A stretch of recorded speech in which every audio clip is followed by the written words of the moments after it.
Planning and Public Works Committee. First order of business would be to approve the minutes, and I would like to call on our Vice Chair, Mr. Steve Piercy, for that. Chairman Cush, I have reviewed the minutes and they seem to be in order, and I would move for their approval. All right, we have a motion, and Shanto, we have a second. All in favor? Signify aye. Any opposed? Thank you. Motion carries. We have a full slate tonight, which also includes some review of a handful of budgets. So let's just jump right into it. Ashley, you have a update on the recycling education, so I'm going to turn the floor over to you, please. I will be really quick because I want to get out before y'all start doing math. I know the mayor shared with you all the new PSA that we did for the Recycling Rutherford Wright. We've gotten a lot of viewership on that. We're very proud of that. There will be additional public service announcements to come. In addition to that, we're going to create, or we're actually in the process of creating additional graphics that kind of segment the different types of materials that are accepted, and we're going to give more detailed information on that because we have gotten some questions on some specific things, so we're going to address those. I met with the Assistant Dean of Public Relations for Middle Tennessee State University, and through that meeting cultivated some relationships with some of the professors. So we now have a total of 3 MTSU senior level classes that have taken on the part of the county's initiatives as their capstone projects. So 2 of those are the research ethics classes, and they are doing research on the demographics of those who do recycle in Rutherford County and those who do not, their motivators, what they recycle, what they do, how they get their information about recycling. And this is really going to help us to drill down our target audiences and then how to reach them about our recycling education.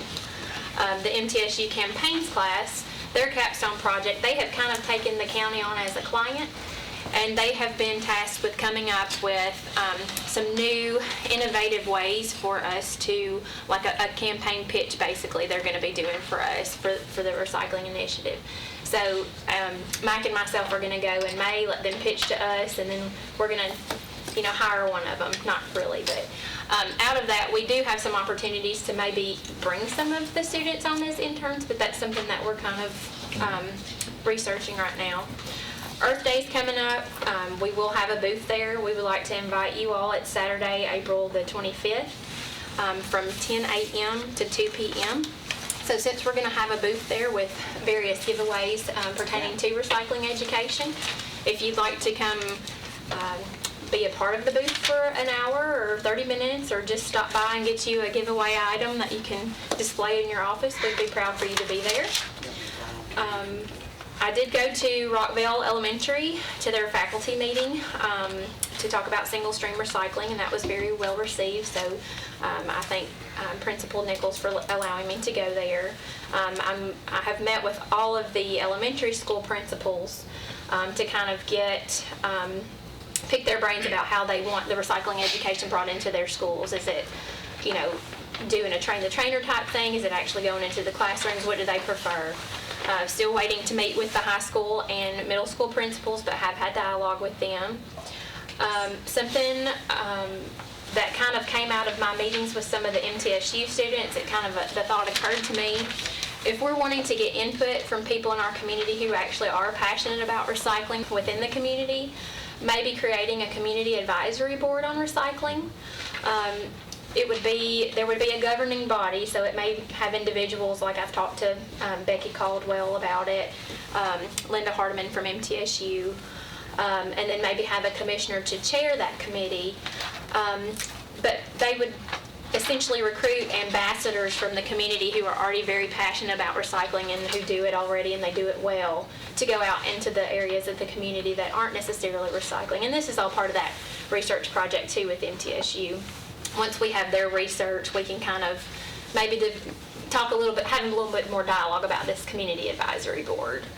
And then something that I want to bring up now, and don't throw anything at me, but I really think it would be a unique opportunity if, as a commission, and maybe the Public Works Committee, we can kind of start here, and you can kind of start talking to some of the other commissioners.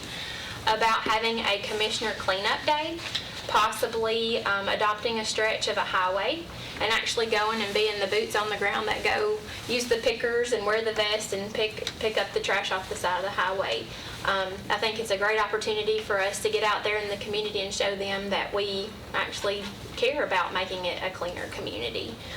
Mayor's office would be involved too, and any other volunteers from the county that would want to help. So that's something that kind of could come down the pipeline at some time.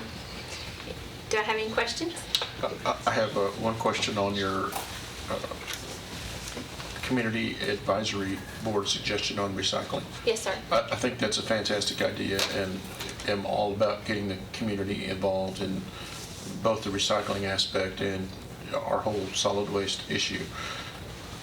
Will MAC have a budget item perhaps that would, because I would see marketing materials needed for that type of a community advisory board if you're going to go meet groups or knock on doors or have booths at various events or Saturday at the farmer's market. There's going to be some costs involved. Are you thinking of putting a line item in? We just went through Not the here budget. yet. I just reviewed this budget, Mr. Chairman, about 30 minutes ago we completed. Yeah. And we have several line items we'll Okay. be bringing to you. Fantastic. Brings his Okay. budget All right. I just want to make for sure. those purposes. No, that's a great I just want to make sure it idea. gets added in Yeah. when we visit that budget. Okay. Absolutely. All right. Anybody else? One more question. sorry. I'm sorry, Ashley. No, you're fine. The Earth Day, where will that Earth Day event take place? It's downtown. Okay. On the public square. Okay. What's the date on that? April the 25th. All right. And you'll send a notice out to everybody? Yes, I absolutely will. I'll probably do it as a calendar invite. That way you can just go ahead and add it to your calendar. Okay. Anybody else? I appreciate your information you send out to 3 languages, here at the Channel 3. Oh, thank you very much. We'll get that Earth Day information out to them too. Tomorrow. Can you get off work? Yeah. Thank you all very much. And I would be happy to volunteer for a trash pickup or a stream cleanup, whatever you want. Awesome. Just pick a nice day. Well, I will. I'll make sure that it's not too hot of a day either, so that we keep the smell down a little bit. And we'll try to pick out a cool, crisp day. All right, we're good? Thank you. Okay, thank you all. Thank you. All right. I'm going to call on Vice Chairman Piercy. He has a constituent that would, we normally, I just want to preface this for the audience and the TV audience at home. Working committees don't typically have a public hearing or public comment section, but Vice Chair Piercy felt that this was in line with what we're working on, so we're going to allow it at this point in time. So, Chairman, Vice Chair Piercy, if you'd like to introduce your guest, he's got 3 minutes to discuss what's on his mind. We've had several different comments made wanting community support, so I thought it would be good to let this gentleman come. This is Carl Berry. He has some comments that he's wanting to make on the recycling and maybe doing away with the plastic bags in our county. We'll turn it over to you, Carl. Thank you. I'm going to read this, and I can keep it brief. Chairman Cush, Mayor Ketchum, thank you, and members of the committee. I'm Carl Burning. I live on Herschel Hudson Road in Lascassas. Steve Piercy is my commissioner. I have a brief comment which is sponsored sort of by the Rutherford Neighborhood Alliance and Recycle Rutherford. And it's a brief proposal or request that does not require any financial responsibility. We like those the best. Right, I thought you'd go. Yeah, That's why I started with that. I'm here in reference to Tennessee House Bill 2369 and Senate Bill 2131. These are the two bills out of Knox County by Representative David Wright and Senator Richard Riggs, which address the use of single-use plastic bags by retail stores and grocery stores in Tennessee. I'm here to request that this committee and the entire commission support and draft a resolution of that support to our state representatives and state senators from Rutherford County. If you all recall, last year the governor addressed this, prohibited individual counties from banning such bags single-use plastics in individual cities and states. That was to prevent a hodgepodge of rules across the states that the grocers and retailers could not understand or could not support. But these two bills bring all that together under the same rule for the entire state, and it's in the middle of legislation now. I believe the following are supporting factors to this legislation. Middle Point landfill, as y'all know better than I do, was the largest landfill in the state. Middle Point also supports about 30%, almost 30% of the counties in the state, and 3 of these counties are Rutherford, Davison, and Williams, which were out of the top 6 largest counties in the state, right, by population.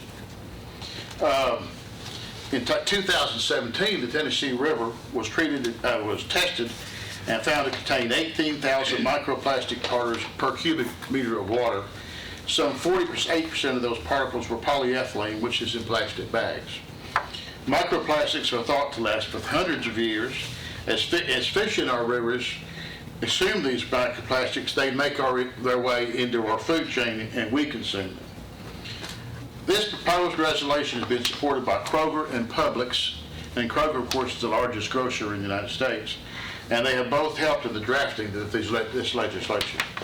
The Tennessee Grocers Association has agreed by one standard across the state would be supported by them. 8 states, including Vermont, Oregon, New York, Maine, Hawaii, Delaware, Connecticut, and California, have already banned single-use plastic bags. Again, my simple request is that this committee vote to support this legislation and it be brought before the entire commission to determine their support. Then a resolution be drafted to send to our state legislatures in this county. That's it. Thank you. Do you have something you can leave behind? I have 20 copies of what I just read and the legislation. Perfect. One for everybody. Any questions of me? Fantastic. Thank you so much, and I appreciate your indulgence Thank in you. breaking your rules a little bit for me. You're quite welcome. Good to see you. Good to see you. Thank you. Thank you.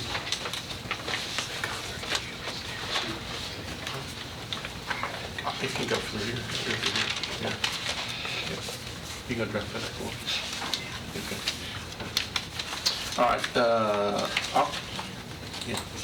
right. Let's go right now into the Highway Department, and I will say that Greg Brooks would love to be here, but he is where he should be with his sister, who is undergoing some major back surgery as we speak. So, Talk about back surgery, just pause for a minute, Mr. Chairman. Yeah. Carol Cook, she'll be undergoing back surgery first thing in the morning, right, Rachel?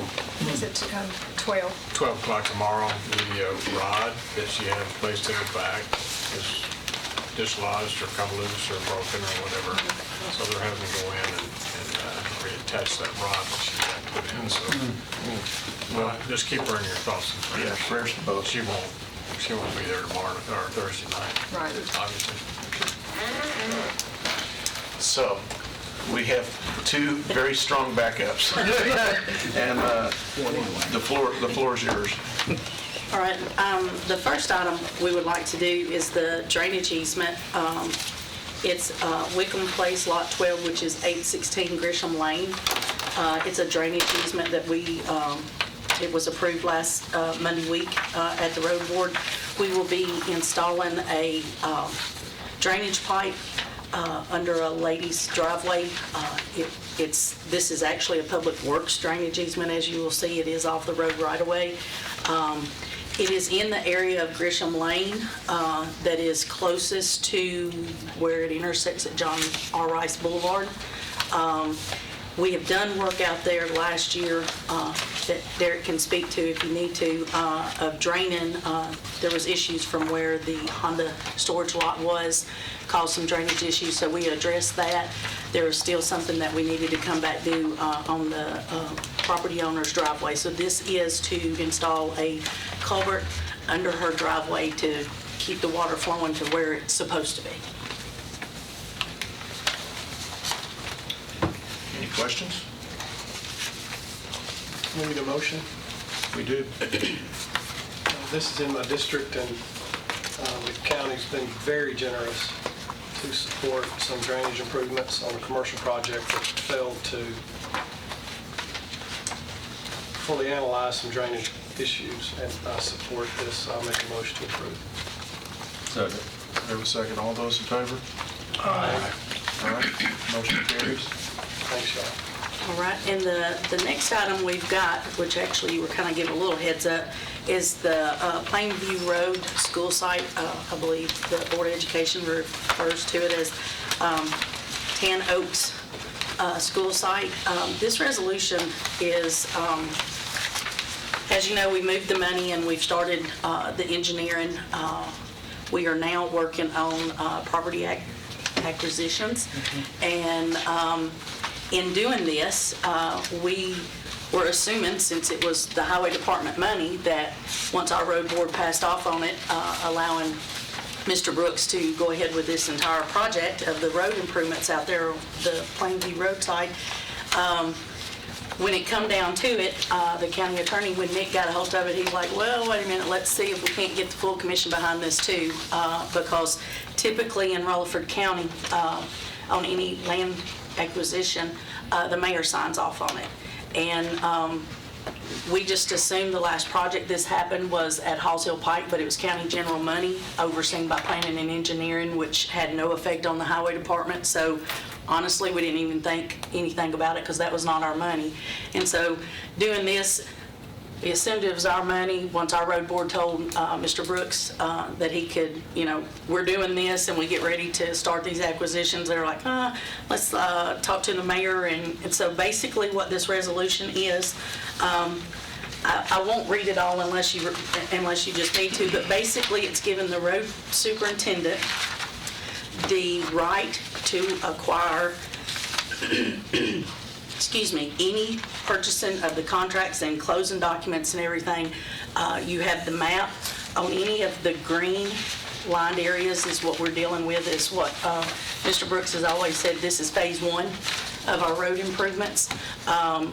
So this resolution gives permission for Mr. Brooks, when it comes down to the land acquisition for the road improvements in this area, he is allowed to sign off on it. So it just needs your blessing. It'll go to the full commission. And this also was passed Monday week from the road board.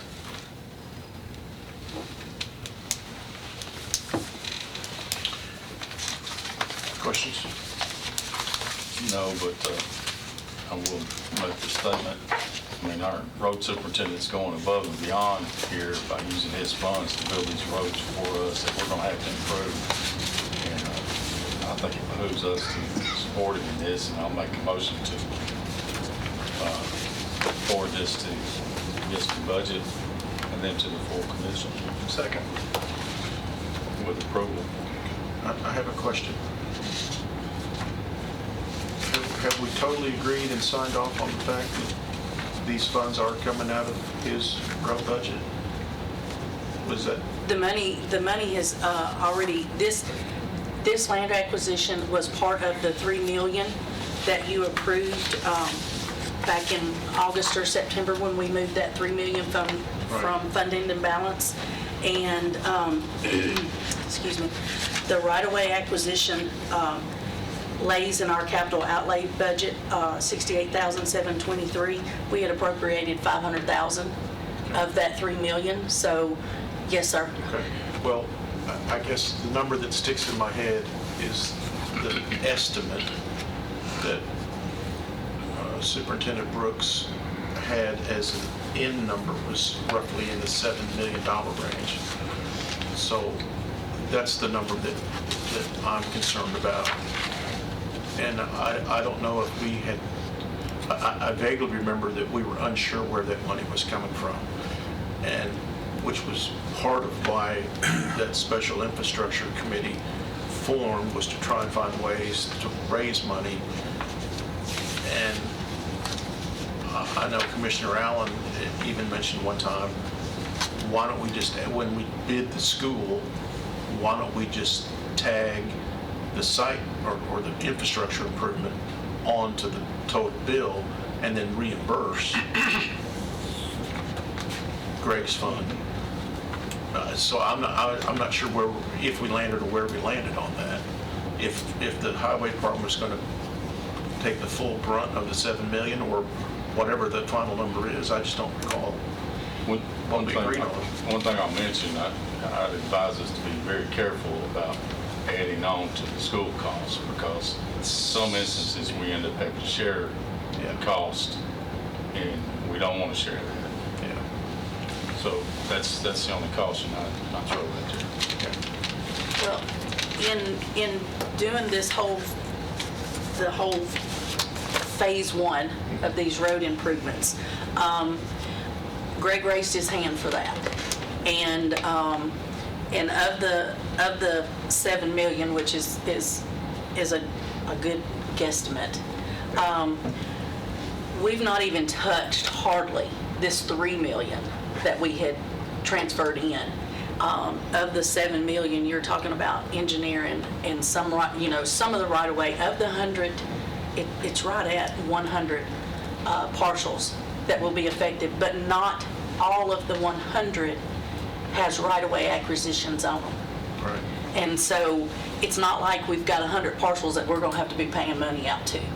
And it's not like, and Jay is here also if we need some more specifics, but it's not like we're taking 50 foot on somebody. We're taking just merely feet. Some places not even that, because basically all we're doing is improving the asphalt that is laying there in the ditch work. We're not going in, and Garrett can help me too, we're not going in and putting a 3-lane in. We're just wanting to make it safer that 2 cars can pass. And when you pull up to the intersection, a bus can turn without the car having to back up 20 or 30 feet for the bus to turn in. So we're just strictly improving the asphalt and the drainage that is on the ground out there now. And I do know on another occasion a few weeks back in a meeting that I sat in with Greg, he said he did raise his hand for the first phase of the improvements, but asked that the county or someone try to figure out, because this is not where this needs to stop. No. There's more. This will at least safely get folks to and from schools, and I believe the elementary school is going to be the first to open. So we don't have the young drivers of the high school yet. So that would be...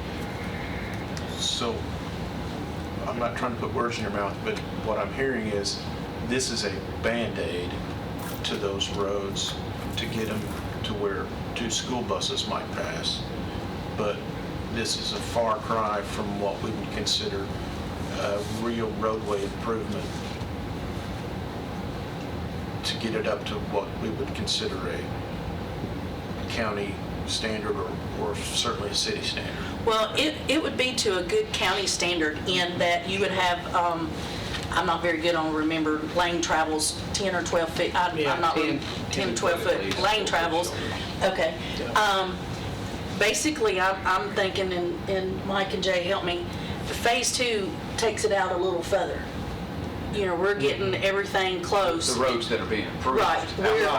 We're around the school, and then we're going to go out to get these as well as these have been done. You know, it's not like, and I may be wrong, and I don't ever foresee a 3-lane road at any of this spot out there. Yeah. Just to be very honest. So the green is your phase 1. Yes, sir. And then you're talking about the little octopus arms that spread out off the green, the green lines for phase 2. Right, and we would be lucky if we can start. I mean, we're hoping to start on some of this, but this is not going to be done anytime within this calendar year. That would be wonderful if it is, but we are definitely wanting to focus on this, get them to where we can get to the elementary school that's going to be built, and then step back and say, okay, here's what we need to do now.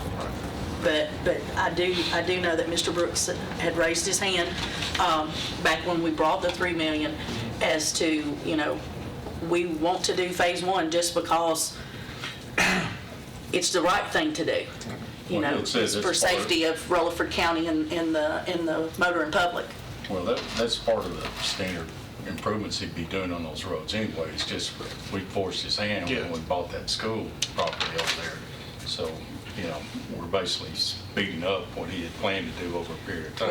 Right. They got moved to the front burner. Right. Well, exactly, Even though because, we had no money for it. exactly, because when we go in now to do any road, we go in and we dig out soft spots, and if we could do some widening, and before we even lay a final top coat on something, we have gone to doing a little better improvement, because we have the means and the money and the personnel to do better than we did 20, 25 years ago. So, Commissioner? One of the things, first of all, I didn't like, and I won't be on record as saying I did not like how they threw this on. I didn't like that because I think it's something that we should have thought of. Regardless of that, here's my question. You're doing a lot of resources and a lot of man hours on this. I agree. Is that true? Correct. Okay. What about the rest of the county? believe it or not, we are still maintaining the rest of the county. So we're going to be able to stay on what we agreed to last year and whatever? Yes, sir. So we'll be able to stay. We are prioritizing, we are still, got our paving crew. I mean, right now, when we don't have the rain, we're working on some shoulder work. Yep. So when we can get some good, steady hot weather and we can go in and resurface the road and have paved shoulders on it. So we're still working. And on the record, we're working with 70 employees. And that's 70 employees on the budget. I wrote 68 checks last week. So with 68 people, a little over 1,000 road miles in Rutherford County, the highway department is maintaining it, and we have raised our hand to do this also. I commend you on that, because it's one of the things I was extremely, when we went through this, is because, there's more than just this area. There's Right. more than just this map right here. There's a huge county, and we have a lot of stuff we got to do. So thank you for that. Yes, sir. We It's appreciate an that. incredibly well-managed and well-run team. It's a team of 70 Yes. plus. packed. Yes, it is. Yeah. I mean, from the top down, it's well-managed. All right, I believe we have a motion and a second. Oh, we did? We don't? I thought we did. Mr. Gillis. I thought we went 1-2, but I seconded Okay. Mr. Pease. and we're still in the discussion mode. Is there any more discussion on it? All right, if not, let's, all in favor of approval? Signify aye. Aye. Any opposed? All right, that motion carries unanimously. All right, we thank you a lot. Is there any other questions for us Quite tonight? welcome. Thank you. All right, thank you. Appreciate y'all. Yes, sir. All right, Tanya? Do you have an extra copy Which one? of the? You have both of them. The one that had the map? Thank you. Okay, thanks. Yes, sir. I have this one. There we go. This is what you do. Good evening, Chairman, Good evening. Commissioners.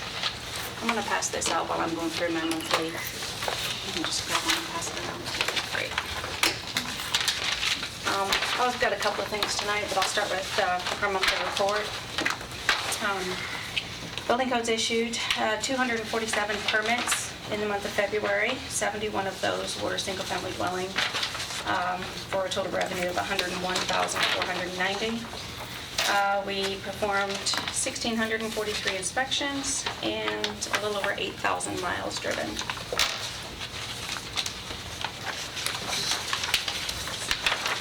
And if there's no questions, I'll go on to development tax.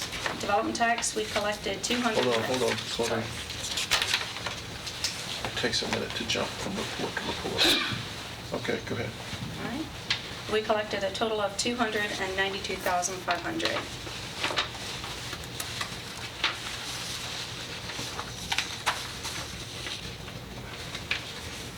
And zoning enforcement, we had a total of 205 inspections for the month of February.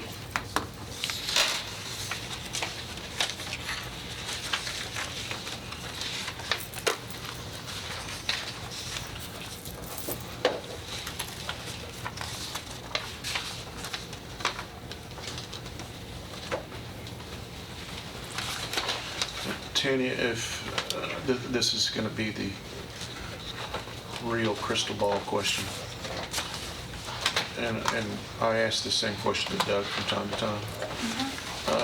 If you could put your wizard hat on and look down range for the rest of this year. Do you see growth still at an accelerated mode? Do you see it starting to level off a little bit, or? I actually Declining. have, when we get to my budget, I actually printed Okay. out some numbers for you Okay. guys to Fantastic. review, to let you know kind of what kind of a trend Okay. we're seeing. Thank you. I'll save it till later. All right, any questions for Tanya? We will need to accept her reports. Motion to accept. All right, all those in favor? Aye. All right. Continue on. So last month, Commissioner Harris, you had asked me to review the year 2019 and see what it would have looked like had Rutherford County collected adequate facilities tax instead of a development tax. I did those numbers with, should be an extra, is there an extra copy? I did those numbers with Rutherford County, the City of Eagleville, City of Murfreesboro, Town of Smyrna, and the City of Laverne, because those are all the municipalities that we collect development tax from. I will add that these numbers, I had to go to each of these municipalities and get the square footage, not only the number of single-family dwellings that they issued in 2019, but the square footage of those single-family dwellings. Not all of the jurisdictions issue their permits by square foot, so it was a little difficult to get the exact numbers, but I think I'm pretty close. And I'll go through this report with you. So Rutherford County, and also before I start, the development tax numbers that you see here, I took instead of using the development tax numbers that we actually collected in 2019, I used what we would have collected on the 866 single-family dwelling units that we issued instead of, because the development tax that we collected throughout 2019 might have included some lots that were not permitted in 2019. They were recorded but not permitted, so that number wouldn't have been accurate. So the development tax number that you see is the development tax that we would have collected from 866 units. Is that clear, or does anybody have any questions? Go ahead. Yeah? For the audience and those at home, go ahead and read that number out, that total. Okay, so Rutherford County, we issued 866 single-family dwellings in 2019. At $1,500 a unit, we would have collected $1,299,000 in development tax. Would you like me to go through the other cities, or no? With those same units, and I was able to go into my program and calculate the exact square footage that we issued. So the numbers for Rutherford County are to the dollar. If we had collected an adequate facilities tax on those same 866 units, then that number, that 1.299, would have been 2,100,997 for a difference of 801,000. The municipalities came in substantially less because they have, all of them had apartment complexes in them. So those apartment complexes kind of balanced out Rutherford County doesn't, so ours was strictly single-family dwellings, which are all, most of them, more than 1,500 square feet. Commissioner Harris, you had asked me, or someone had asked me, I'm not really sure, how many of our single-family dwellings that we issued were less than 1,500 square feet. And I've written that number in parentheses right beneath the total square footage, or the total single-family dwellings. So Rutherford County, we had 52 that were less than 1,500 square feet, but you'll see in Murfreesboro, they had 129 single-family dwellings, then 228 of their townhouse units, 2 of their duplexes, and all of their apartments were less than 1,500. It's unbelievable. All right, so to conclude, and the apartment calculations I used are done in the bottom left corner. I just called around the apartment complexes that were issued last year and found out what percentage of their complexes were 1-bedroom, 2-bedroom, 3-bedroom, and the square footage of each of those, and I used an average for all of them because it would have been impossible to call and find out the square footage of each individual unit on each complex. So that's where those numbers come from in the bottom left corner. All right, so the total difference is 1.5 million, a little better than 1.5 million last year. So along with this report, on the next page, is the actual, a breakdown of the actual adequate facilities law itself and how it works.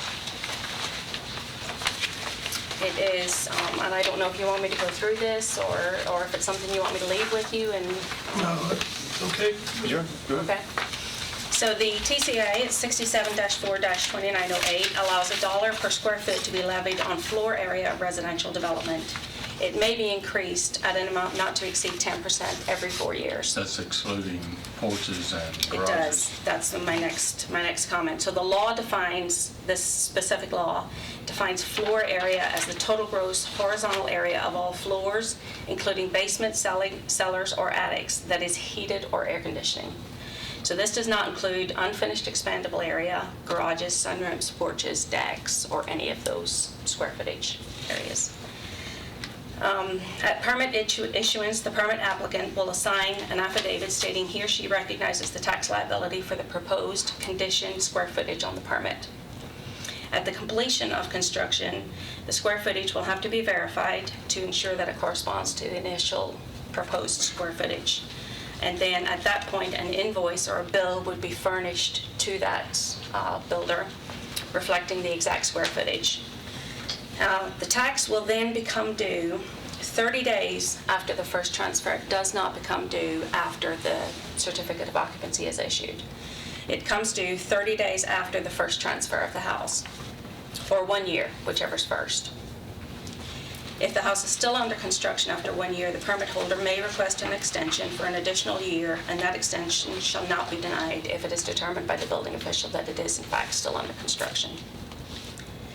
If the tax is not paid within 90 days of the due date, which is actually 120 days from the transfer of title, so now we're talking 120 days after the house is sold, the delinquency shall be reported to the county's delinquent tax attorney. Delinquent taxes, the county can add statutory interest and a penalty of 50% of the tax. Additionally, the permit holder may not obtain a permit for any other project within the county until all the taxes are paid. So on the second page is just some areas that I felt would be worthy of discussion and I felt would come into play in this, and just some stuff that I think need to be thought about. The 2009 numbers that I gave you are favorable for the AFT. However, it was a heavy year for SFDs and a light year for apartment complexes. If this trend continues, then it may get better. If it does not, then the reverse will happen.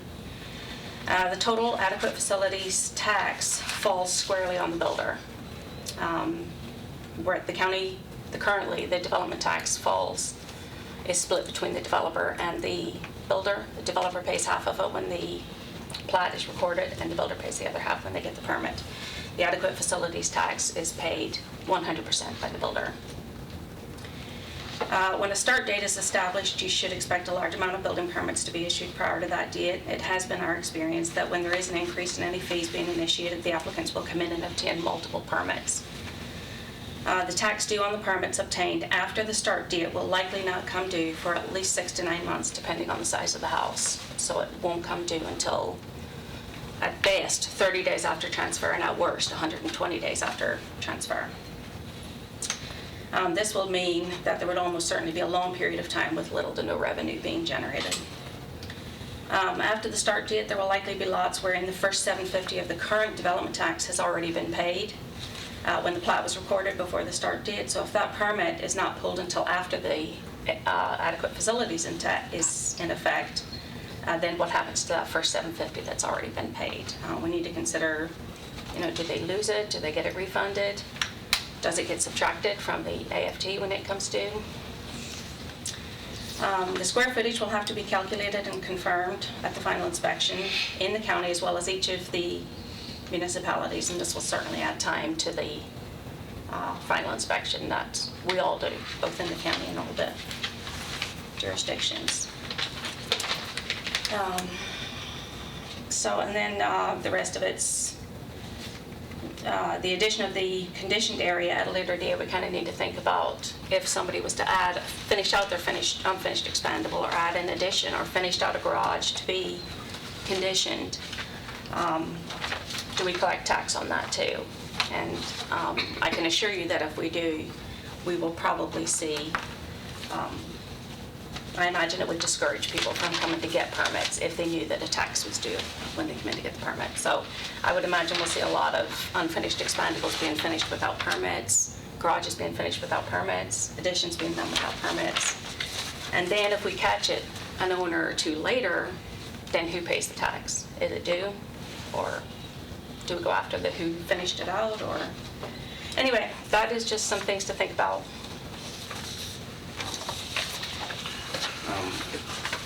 Did you ever have excuse my manners. No, I apologize. Did you have a average or an estimated average square footage? We did. I did it countywide, municipality-wide with all the square footage that I got, and I came out with 2560. 25 what? 2560 2560. is the Yes. average in Is the the average. county, city, everywhere. Yeah. And the city of Murfreesboro issues their permits based on the square footage of the home, and then they take the garage, any porches and decks, and they divide that by 3. They divide that square footage by 3 and add that to the square footage of the home, and that's how they issue the permits. So it was almost impossible to determine what the actual square footage of each of those houses was. So what I did was I took an average 2-car garage and an average porch and an average deck, and I used that number for all of their single-family dwellings. I used a 500 square foot garage, 100 square foot porch, and 100 square foot deck, and I divided that by 3 and deducted that from all the square footage that they gave me. I know it wasn't ideal, but short of going through every single permit that they issued, that was the best I could come up with. Well, you said that the apartments was slow, but I'm looking here, it's 50% of the permits in Murfreesboro. Yeah. So is that considered slow? Well, last year, that was a slow year, yeah. Now, several years ago, the city had a moratorium on, and Doug, you might know this, on multifamily zoning.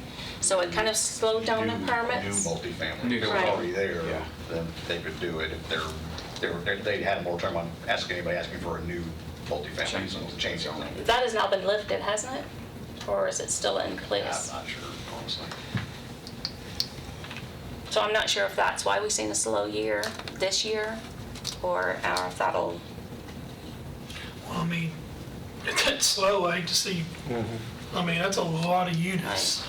I mean, I could go back, and I didn't, I should have, but I could go back on other years and see how many units there were, because we price the development tax based on the units. But let me, again, you all are smart people, but let me point out an obvious flaw in the development tax. It's $1,500, we're maxed out at $1,500. That fee is fixed whether you're building a 1,200 square foot house or a 4,500 square foot house. There's no fluctuation, there's no scale. It's $1,500, period. That's what we're expected to pay for growth. Tanya, this is fantastic research. This is going to take some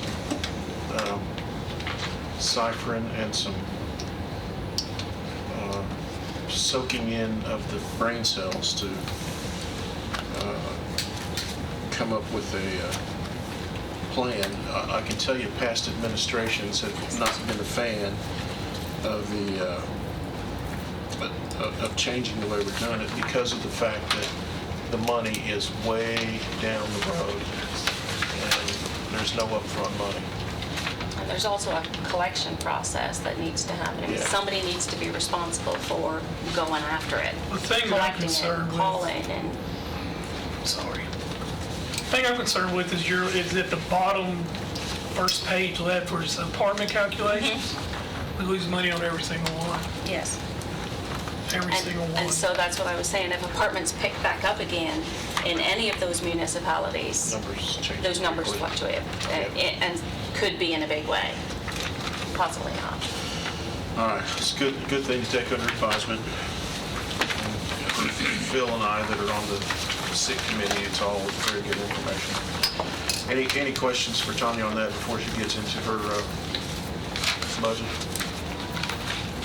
All right, thank you, Tanya. You're welcome. All right, So this is the numbers that I was talking about. I'd like to go over some of the growth that we've seen in the last year in Rutherford County in building codes. The first page that you've got is our revenue estimate that I did for last year's budget. And I did this time last year. When I presented budget for 2019-2020, I estimated, you can see the numbers that I estimated for a total of $930,000.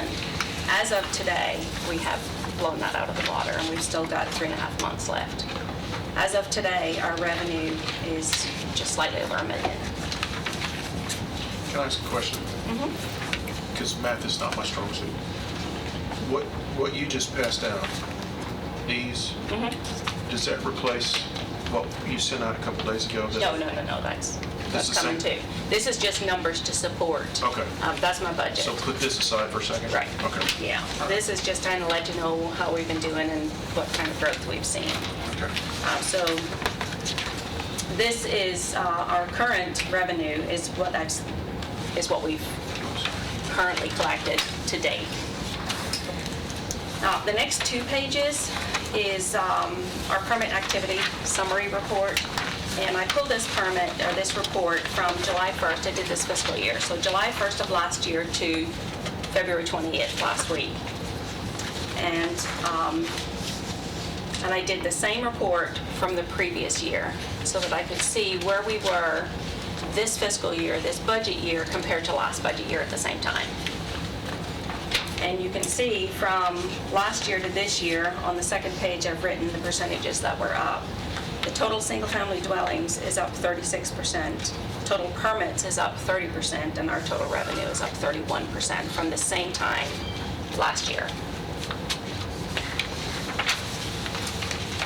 But the number's going to be substantially higher because you got 3 We're more not done, months. right? And we're getting into our busiest season. Spring and summer is our, once the weather breaks. Yeah, these were the slow months. Yes.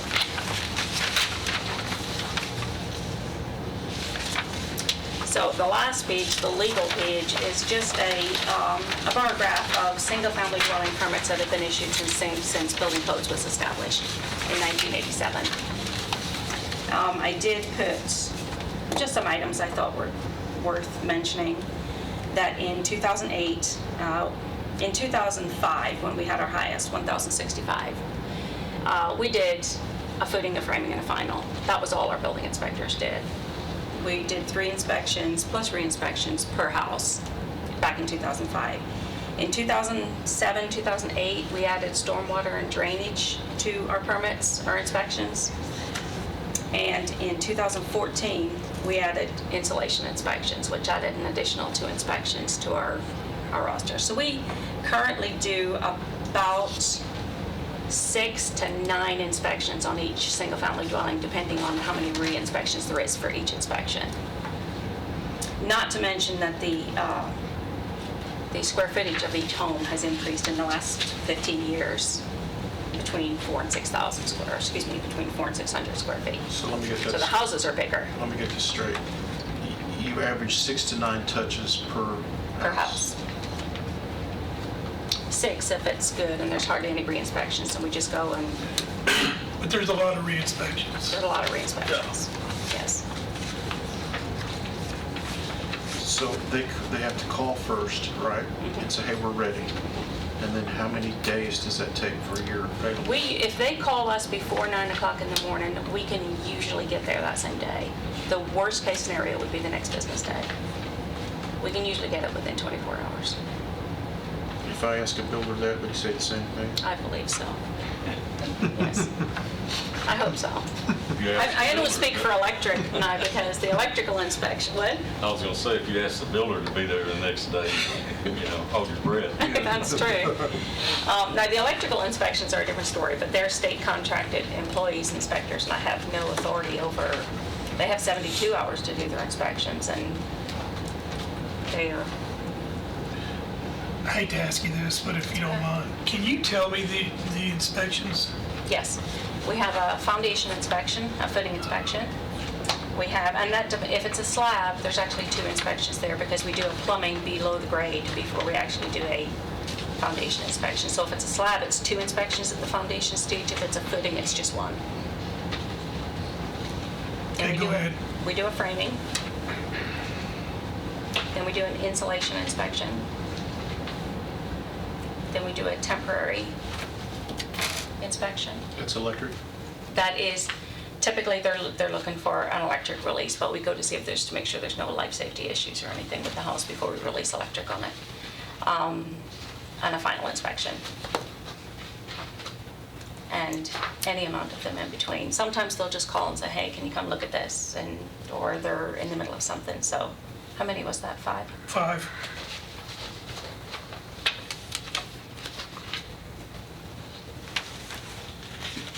Heat and air? We do our heat and air, plumbing and mechanical is at the framing inspection. And then, of course, at the final inspection, we're doing final building, final plumbing, final mechanical, final insulation, then drainage outside, life safety. I mean, everything's included in the final, so the final is probably the longest inspection. On a 25, 3,000 square foot house, it probably takes us a good 40 minutes to do a final So if inspection. we added an inspection, how would that work? Would that go through the state legislators? No, just the county The county? commission. Just the county commission. Do all inspections cost the same amount? If they get, there is we have a resolution in our county laws that say if they get a third reinspection for the same item, we can charge them a $25 reinspection fee. That rarely happens. Usually, we can catch it on if they call us for the same thing, we go out there and the list is exactly the same the second time. We won't go a third time until they've assured us that it's complete. How long has it been since they were raised? 3-4 years? Our permit Permit fees or the fees. reinspection? Permit fees? Permit fees were raised at the beginning of 2016, and they raised them up by 18%. Yeah. How many? 18%? By 18%. I'll have to go back and look at that. We raised it to limit, I think. Who sets the limit? The state set the limit? So building codes is supposed to function it's supposed to self-function. We're supposed to pay for our own with the permit fees. It's nothing to keep us from raising it again, is it? Didn't think so. Or adding one? Well, yeah, what if you had to add another inspector? Or who tells you, no, you can't do that? Well, if we've got the revenue to do that, it's not a problem. If we're generating the revenue. Did you ask about if you add an inspector or an inspection? Add an inspection, A type of inspection? Yes. Go back? not a go back, A an brand new additional type, inspection. brand new inspection. That would be up to the county commission or myself or, Well, the state, for instance, several years ago demanded that we start wrapping boundaries that we were disturbing with plastic stakes for erosion control. The silt fence you're talking about? Right. that was in 2000, was that 2007, 6? At any rate, we actually added an We added- inspector at that time, and we increased the fee to do that to pay for the inspector. Basically, we had an unfunded mandate that came from the state, and to protect ourselves to pay for it, we put that inspection fee, I assume. We That's how lost we that paid for inspector that. though. We lost an inspector during the Things turned recession. down, right. But anyway, that's how we handle it once upon a time. Yeah.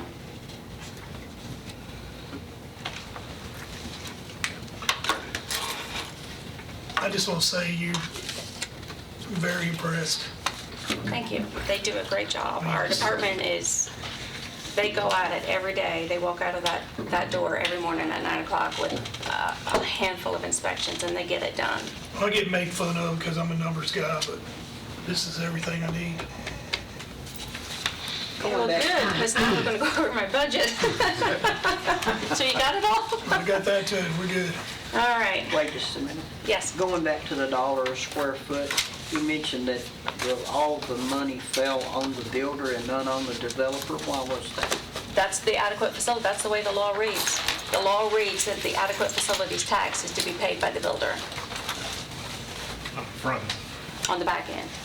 On the back end. Currently, the development tax, as you know, is split between the developer and the builder. It would be a substantial cash flow problem.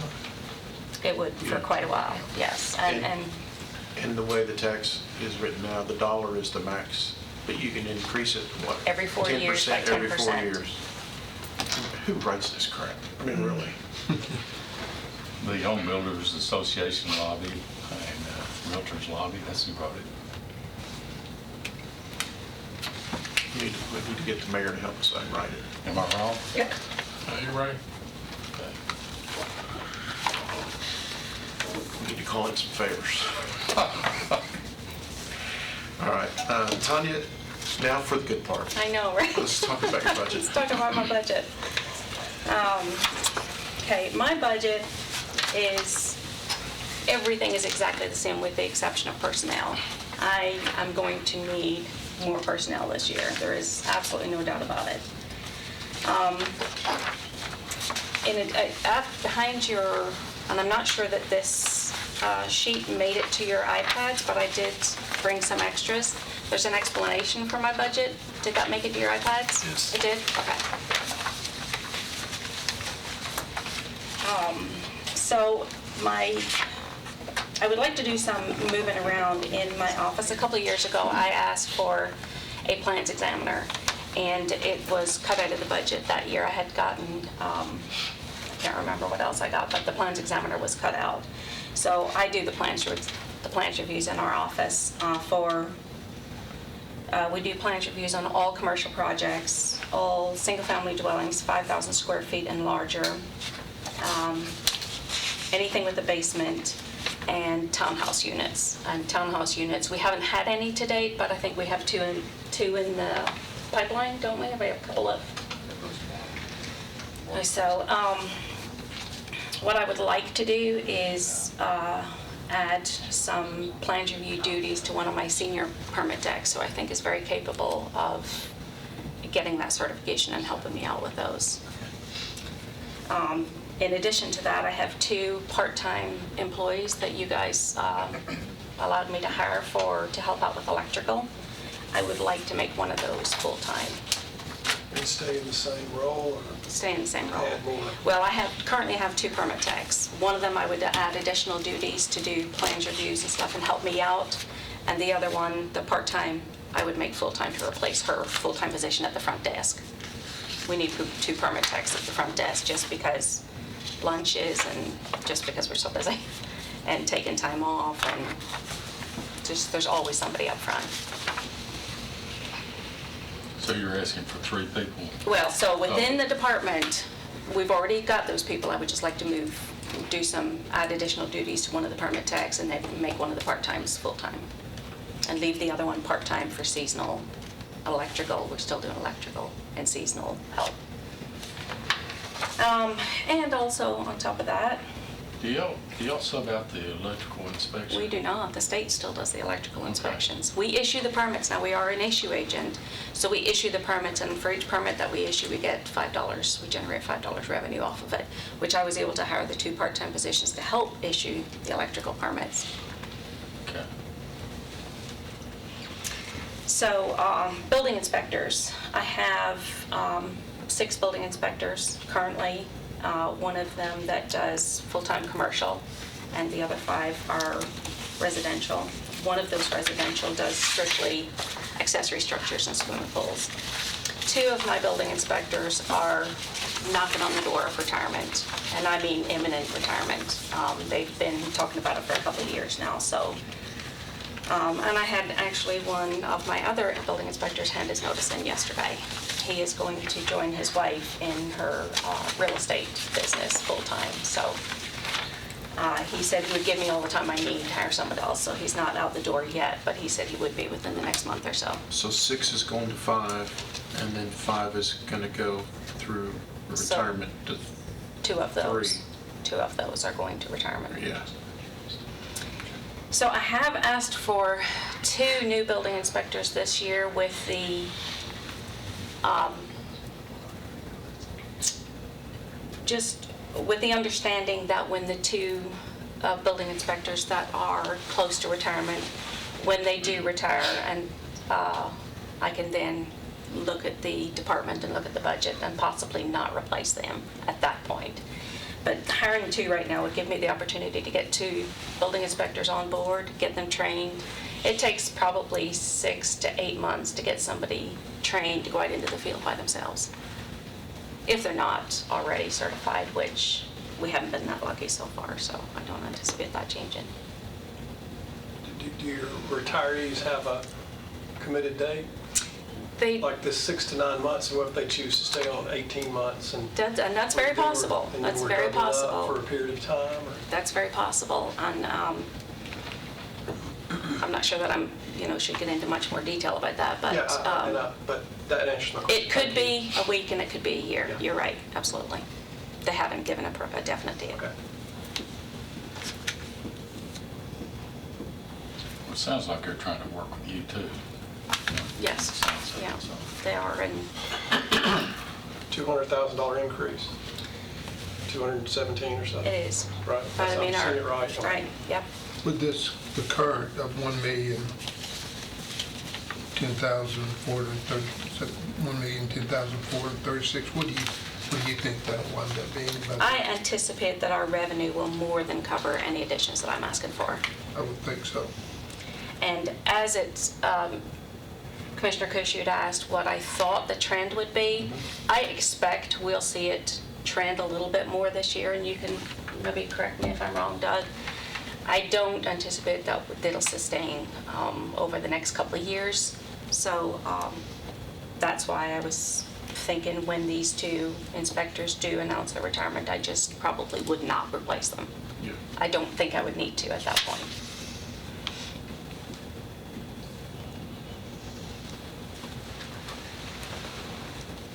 If I may say, I concur with what she's saying, and I can elaborate more if you'd like, but we're still seeing robust activity, but it does seem to be tending on somewhat. Our available lot inventory, we'll talk about here in a few minutes, is a lot higher than it was, so I would agree with what she said. Could that not be based on the wet winter we've had?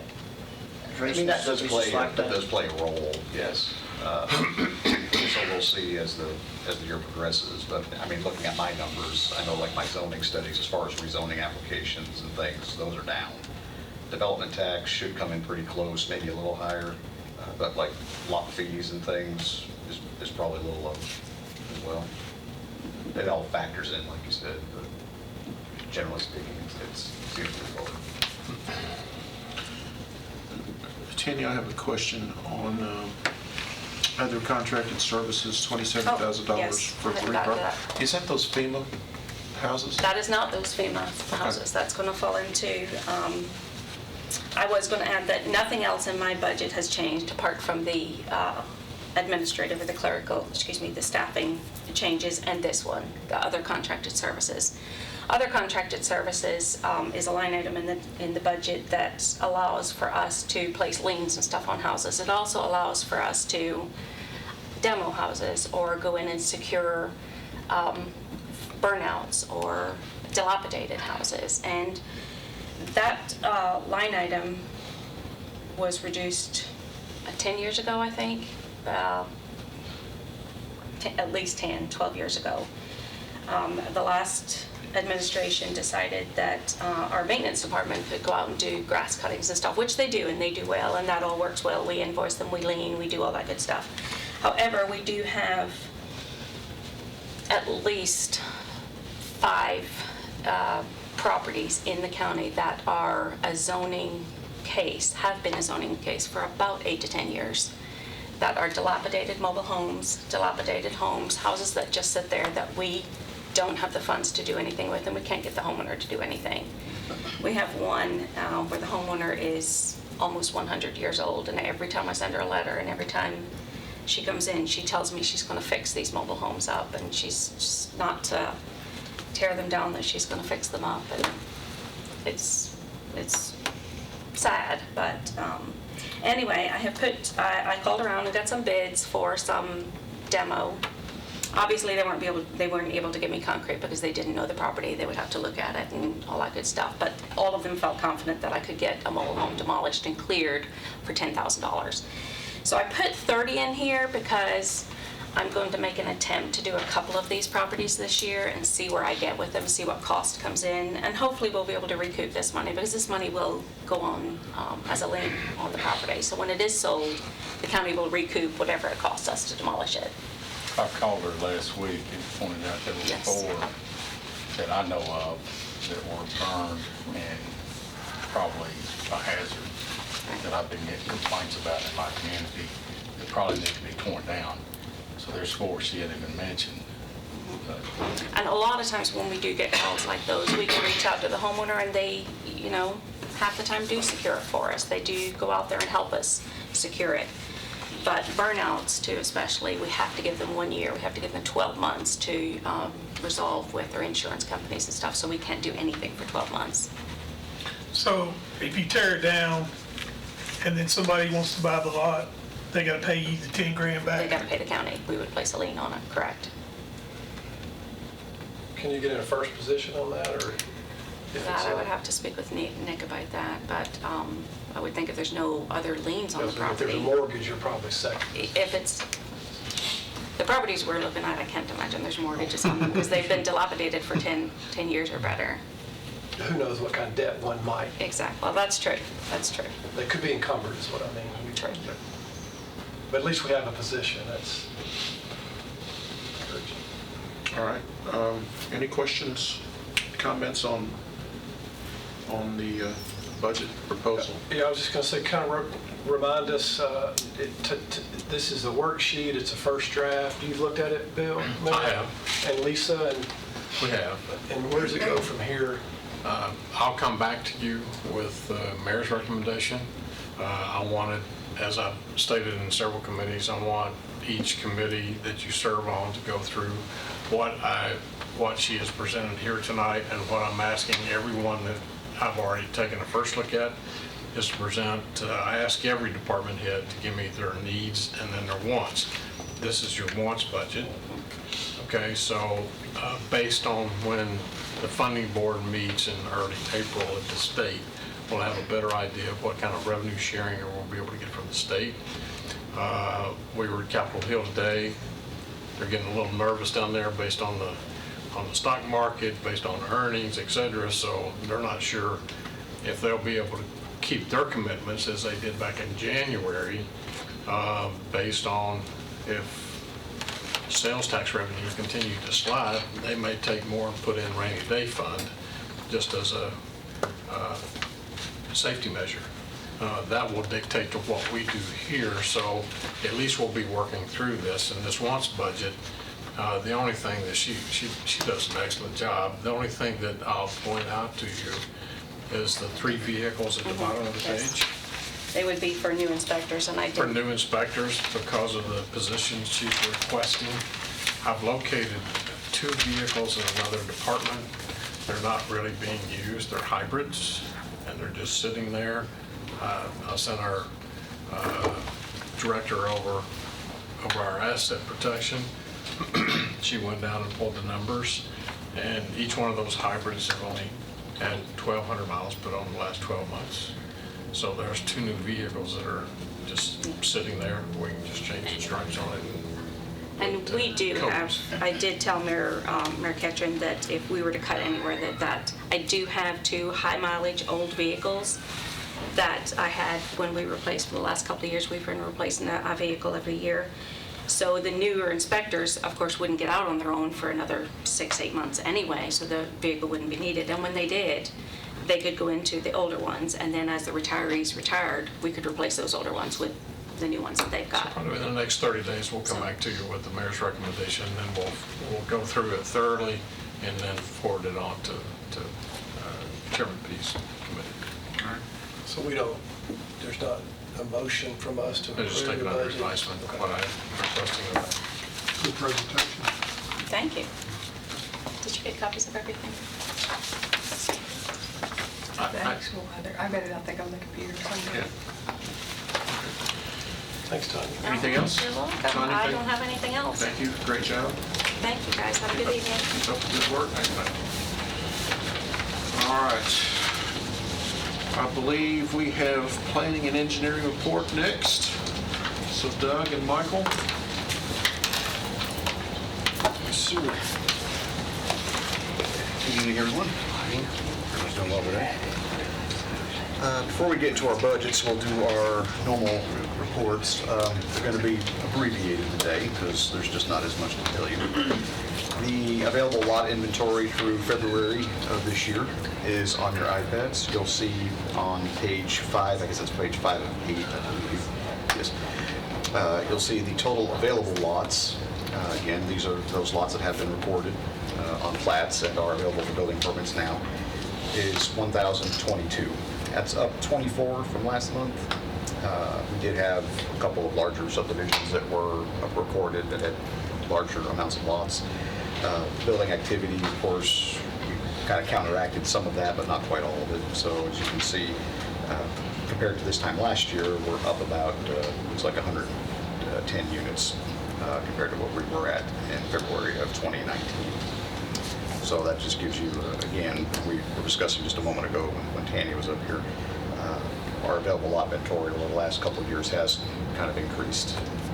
So we're still seeing pretty robust amount of building activity. We're just also seeing a lot of plats in the pipeline that are being recorded.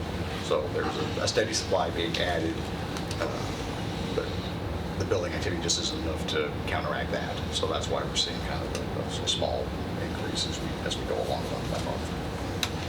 So that's the available lot inventory.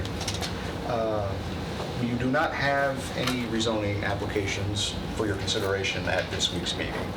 Last month, the Planning Commission had one item on the agenda, which ended up being deferred. Incidentally, it was actually brought up again. The applicant wasn't present, so there were some questions, and the Commission wasn't able to get answers at that time from the applicant, so the applicant was able to make it to the meeting yesterday. So that item will be coming next month. So you don't have to worry about that until next month.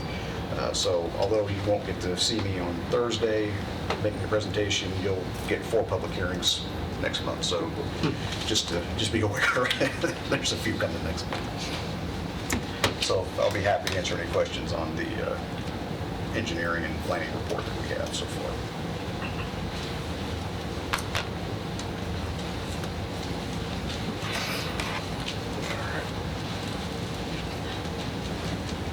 Just go ahead and make a motion to accept that. Just take them one by one. So moved. Second. All right, all in favor? Aye. Doug, continue. Yes, sir. If there's no other questions, I'll go ahead and Mike and I will jump into our budget presentations for the day. As Mayor Ketchum stated a little earlier, we did prepare 2 budgets. The budget that is included on your iPads is the wants budget, similar to what Tanya just presented to you a moment ago. As always, we're very happy to present this to you. For the most part, if you look at the bottom of that page, you'll see that in red there, I've got some numbers just comparing it to last year's budget. It is up, based on the wants budget, it's up $113,595 from the previous year. This is the current year's budget that we're running, which is about 9.84% increase. I put a little bit more under there just to show you what the difference was between this budget and what our needs budget was. So this is a little higher, about 5.5% higher than our needs budget was. Most of the items that you see on here that aren't highlighted in yellow are pretty much just what I would call continuation, no real changes in any of those. The ones in yellow are the ones that did see a fairly significant increase, and I will go into those in a little more detail. Line item 196, which is in-service training, you'll see the request is for $17,000. This is for various training costs like conferences and things that we provide for our staff. Also for Planning Commission, Board of Zoning Appeal training. We do have a certain amount of required training that the board members are required to have each year. We're asking for a little bit of extra money for someone to attend the National Planning Conference. As state chapter president of the state chapter of American Planning Association right now, that expense is covered for me to go to the national conferences out of their budget. There's no county money that gets spent for me going on those particular conferences. This is my last year being president. And That's freebie. Yes, sir. So now, and I wanted to make clear that this doesn't mean that I'm going to be going every single year. I thought this would be, this would be my, well, not counting the two that I've been to before, but this will be my 4th year going to the national conferences. This is a very good conference to attend. You get to see a lot of what other municipalities and counties and things do in the United States. It's great networking as well, and you just meet a lot of interesting people and you see a lot of interesting places. This would not be for something for me to do every year, but I thought it'd be an opportunity to allow maybe like rotating the planners to do once a year. Every year one planner goes. Also, we added a little bit of extra money in there for our CityWorks training. They present conferences locally, regionally, and also nationally. Put a little money in there for those kind of training opportunities as well. And then also our administrative staff. There are local opportunities, usually out of Nashville, to do some administrative staff training. We thought it'd be good to program a little bit of money in there for that. So that's the big reason that you see the increase in that particular line item. In line item 308 under consultants, you'll see that most of the money primarily is what you see is for the comprehensive plan and long-term transportation plan updates. Of course, we approved the contract last month. We already had funds in the budget for this year. Year 2, that would be the remaining $115,000. That'd be the remaining money for that particular plan. We placed a little extra money in there for some $15,000 for some dye tray studies. You'll recall, I guess it was last year, Dr. Ogden is doing some dye tray studies in the Shores Road area for us. That process is undergoing. He's done a lot of work for that. We thought if we identified some other areas that we thought could benefit from that sort of dye testing, that we could have a little extra money in there for that.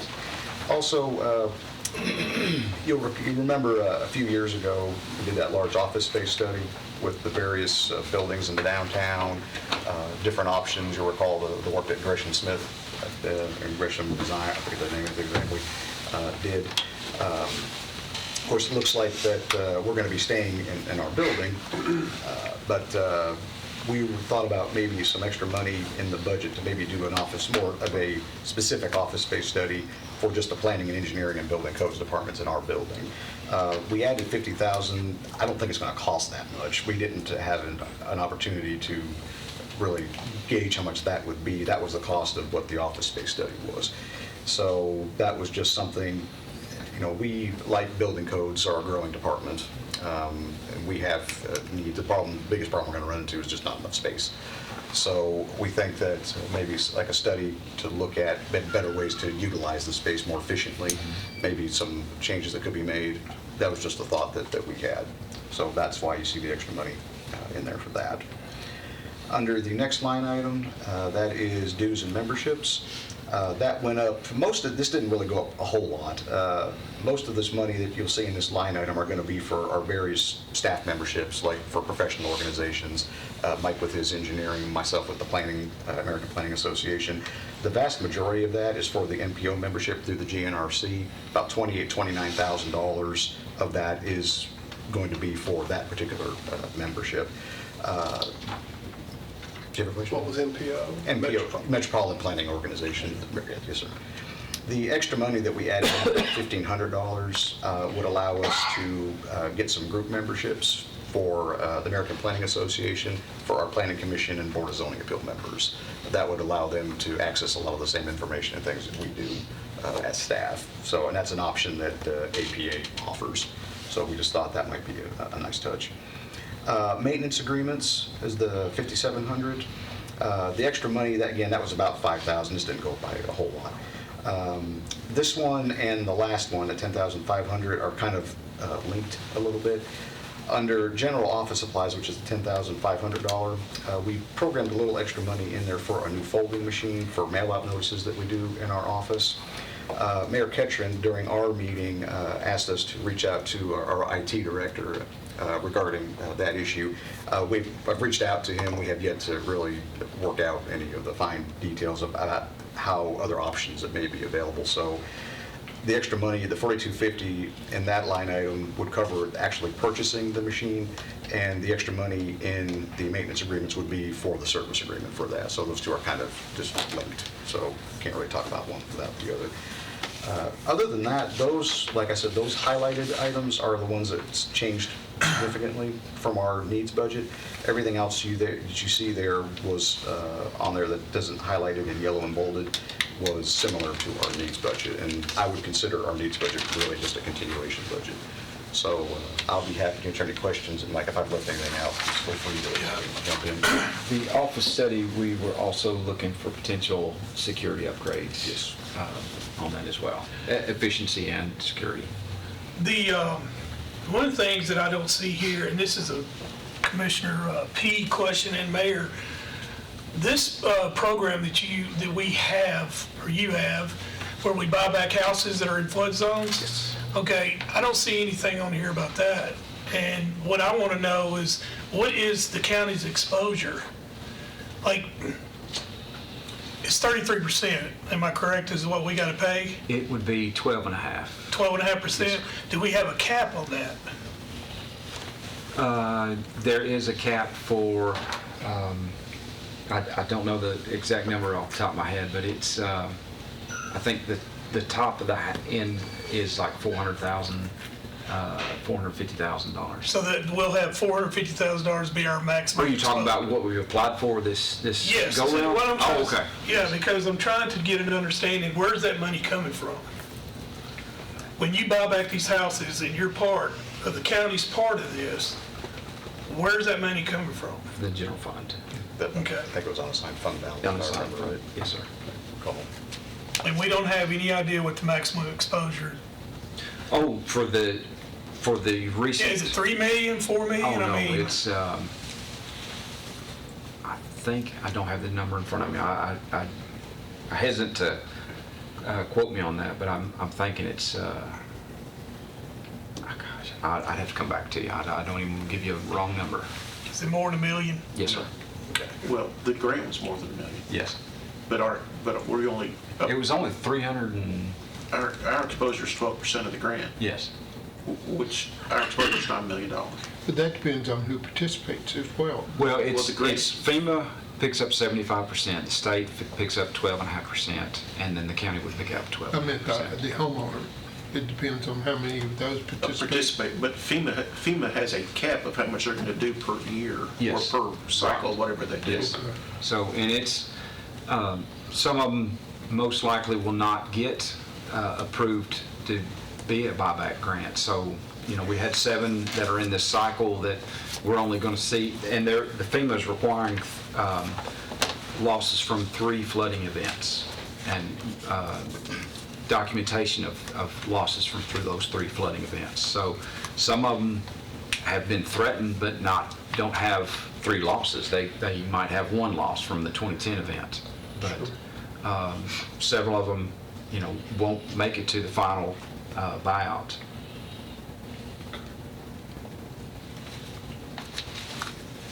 I'm a little foggy on the 50,000 office space study. Yes, sir. Could you elaborate on it just a little bit? How does that work? Well, similar to, and like I said, the 50,000 that was the cost of the office study that was done 3-4 years ago. What when type that was of complete. study? That was What the did one. they do? Well, that was the one where they looked at all the downtown buildings and were determining, would we sell these buildings? Would we build a new building next to the assessor's office? When we went through that, so there was like 7 different options. You remember all that discussion that we had? Property management. And then Right. So we used that just as a base, say, okay, we'll just plug that money in there because we weren't sure how much that would cost. What we're proposing is to take a closer look just at the Goldstein building as far as maybe more efficient use. The building you're in now? Correct. Yes. Yes. Right. How long you been in there, Doug? Personally, I've been in there since 2006 when I started working, and now the whole office has been in there far longer than that. I couldn't give you an exact year, but it's been in there as long as I've been in Murfreesboro. Goldstein's closed. Yeah. I know it's been at least, I started working at the city in 97. Yeah, 97. It's been in that building for that long, and I know before that even, it's been. Do they have to, Our share, county share. do we have to pay someone to do a study before we can say what he can and cannot do in that building? No, sir. Then look like Doug would know best, he's been there that long, of how he needs to use his office and his building to me. Would you decide on it for a small sum, Doug? Well, obviously, I'm not an interior designer, and I couldn't tell you what walls would have to move and this and that, so somebody that was more familiar with those, with that kind of work, that's what we were thinking. So. And again, it goes back to also what Mike was talking about with security issues, right? So, I mean, there's been I just don't want to get over in that gap hiring a consultant to hire a consultant to consult something. It's, I understand. I've kind of traced a little that along what time I've been here, and it almost gets that way sometimes. Well, this is also their once budget. Right. Yeah. Yeah, if you look at our needs budget, you won't see that in there. So.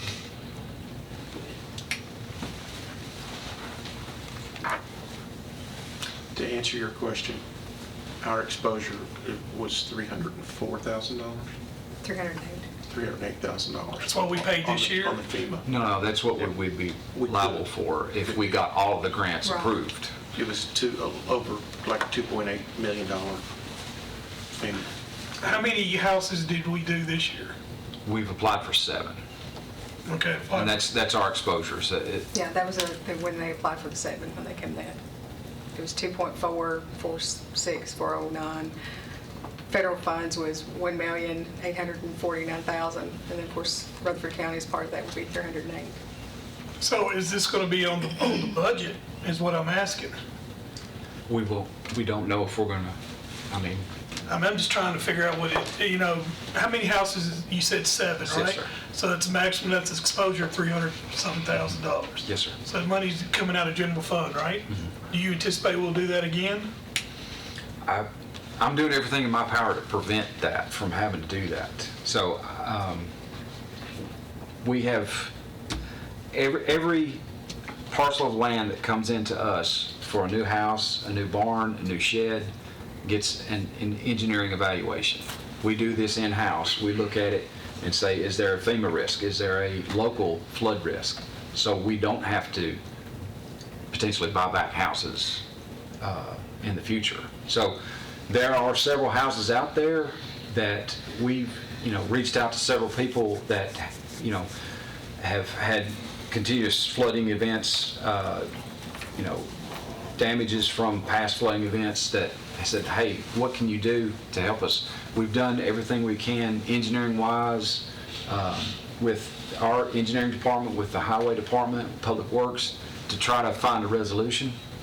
We've been unable to. But there are several older subdivisions, older houses that were built without the benefit of today's technology and information, that were built in holes and karst areas that just, a heavy rain event, continuous rain week after week, it's going to flood. If the cycle of this topic, if the 7 were applied for, we discussed this in 2019, and now we're looking at a budget for 20, might those come on board in 20, or could it be 21? Yeah, but we're still waiting for the previous one. So we're, there was, I think, 4 with that one. Would you know the expenditure, the approval of the grant, so it could be put in a budget, or would we always be, well, we don't still know if we'd be in the budget, Craig's what I'm getting at, if at some point we need to have a line item. If Yeah, we're that's gonna do what this, I'm trying to say. We don't even know. I'm I'm voted for this. I'm okay with that. I'm just saying that you have a line item that we had no idea, and then we're going to come back to Robert or Commissioner P and say, hey, we need $500,000. Well, I'm like Commissioner Harris there. I'd like to see a list of those worst case scenarios. Here's what the total liability can be. That doesn't mean that they actually make the list or want to be on the list, but what we could possibly be on the hook for. I'd like to see that. Yes, sir. So we have I think 300. excuse me, I think that's what Chairman Harris was alluding to, is Well- we don't want to be blind going into this and see, what our liabilities could be. We're working with the EMA. I mean, are you saying we should include this in our budget, or should we? No, I'm not asking you to include it in the budget. Okay. I'm asking for information, and I think that's what he's asking for. We want to know what the worst case scenario would be. Okay. And So basically, both grant cycles that we've applied for, you'd like to Well, know what the that ones that That would be the number first is. answer, yeah, I think that would be the first one, but yeah, you had like submitted to 20-something residences, hadn't you? Only 7 applied, so it This could have last been cycle, 20, right. Craig. That's what I'm It's trying to we- get at. What we struggled with a couple months ago. So that's your question, is how many houses do you have on your list? There's 7 Then in there's this how many cycle, that and it's have 4 the accepted. previous year, so. Yeah, so there's 11 that could occur, but theoretically, there's 20 more Right. that could suggest they apply for the grant in 3 years. exactly. So that's the number I think Robert's looking for. And hopefully that's what Commissioner Harris was alluding to also. I mean, just Maximum exposure. $500,000 is a tremendous amount of money. I mean, a tremendous amount. And I think it's a good thing we're paying for a pass. I'm okay with that, Mike. What I'm not okay with is all of a sudden we don't have no idea. You said 7 houses applied for grants, right? Yes, sir. 4 already haven't been, this from the previous year. So Yes, that's sir. a total of 11, right? So we're looking at 300,000. That's what we're looking at right now.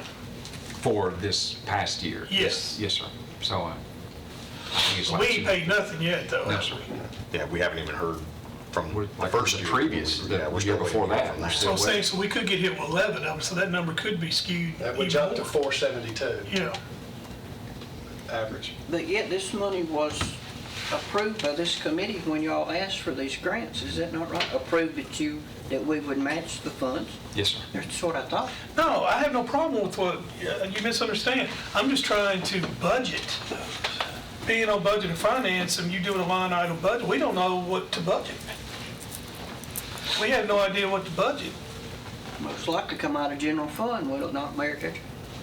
That's where it does, that's where Yeah, I it get happens now. that. I get that, but I'm just saying, we don't know, we have no idea what it will be. They can't tell you till they see if they get the No, grants but I'm or just not. saying though, that he said it could be as many as 20 maximum houses exposure. applied for this. So you're looking at a $500,000 possible exposure to our budget that we don't know about. I mean, not know about, but potential risk. Should be on the So radar. would we get hit with all 11 since 4 was in one time frame and the 7 was? I would doubt that very seriously. Yeah. But, I So- mean, worst case scenario, yes, we could, but how long it's taken the first grant applications to come through, which, Well, I mean, we're gonna be looking at another cycle and we'll have 4 and 7 and then have some more? I mean, is that potential? Well, we would have to bring that back forward before. But I mean, like we but did that in the is a- past. but that is a potential Yes, sir. Yes, sir. that the 11 could turn into even more than that. Possibly, Wow, assuming that more wanted to actually sure. try to take And advantage. we're waiting on FEMA anyway, so, right. Right. Yes, sir. But like I said, we're doing everything in our power that from this point onward, we'll eventually not see these. Yes, sir. So that's what we're trying the best to do. Well, I'd like to interject something, and this is online with what you're asking, but I don't know how many of y'all remember Nashville and the problems they used to have, Mill Creek flooding continuously. Okay, everybody's nodding their head. They bought software that basically anytime, and it's for each drainage basin, Doug, you know what I'm talking about. I think I know where you're going with it. And I don't know how far we pursued that as far as planning department goes. I hadn't seen anybody's budget there, but there's software out there available basically for each drainage basin, and if you put a house here, it would show the effect not only right there but downstream. And that's basically how Nashville cleaned up. Modeling software, that. yes, yeah. You know, permeability of the soils versus pavement versus the slope of how many houses in a subdivision. So there's tools out there, but they're expensive too. And I haven't seen that come out of planning.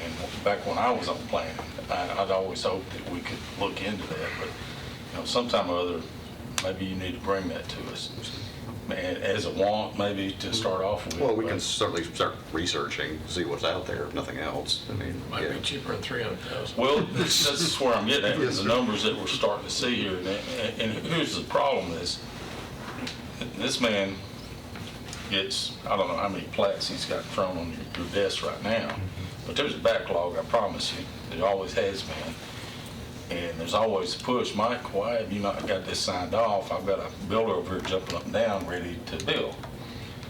It's up to him to make sure that SEC or Huddleston or whoever, those engineers, when they put those plans together, they're working for that developer or that builder. And so they want to maximize the number of lots that they can put on that piece of land. And that's as it should be.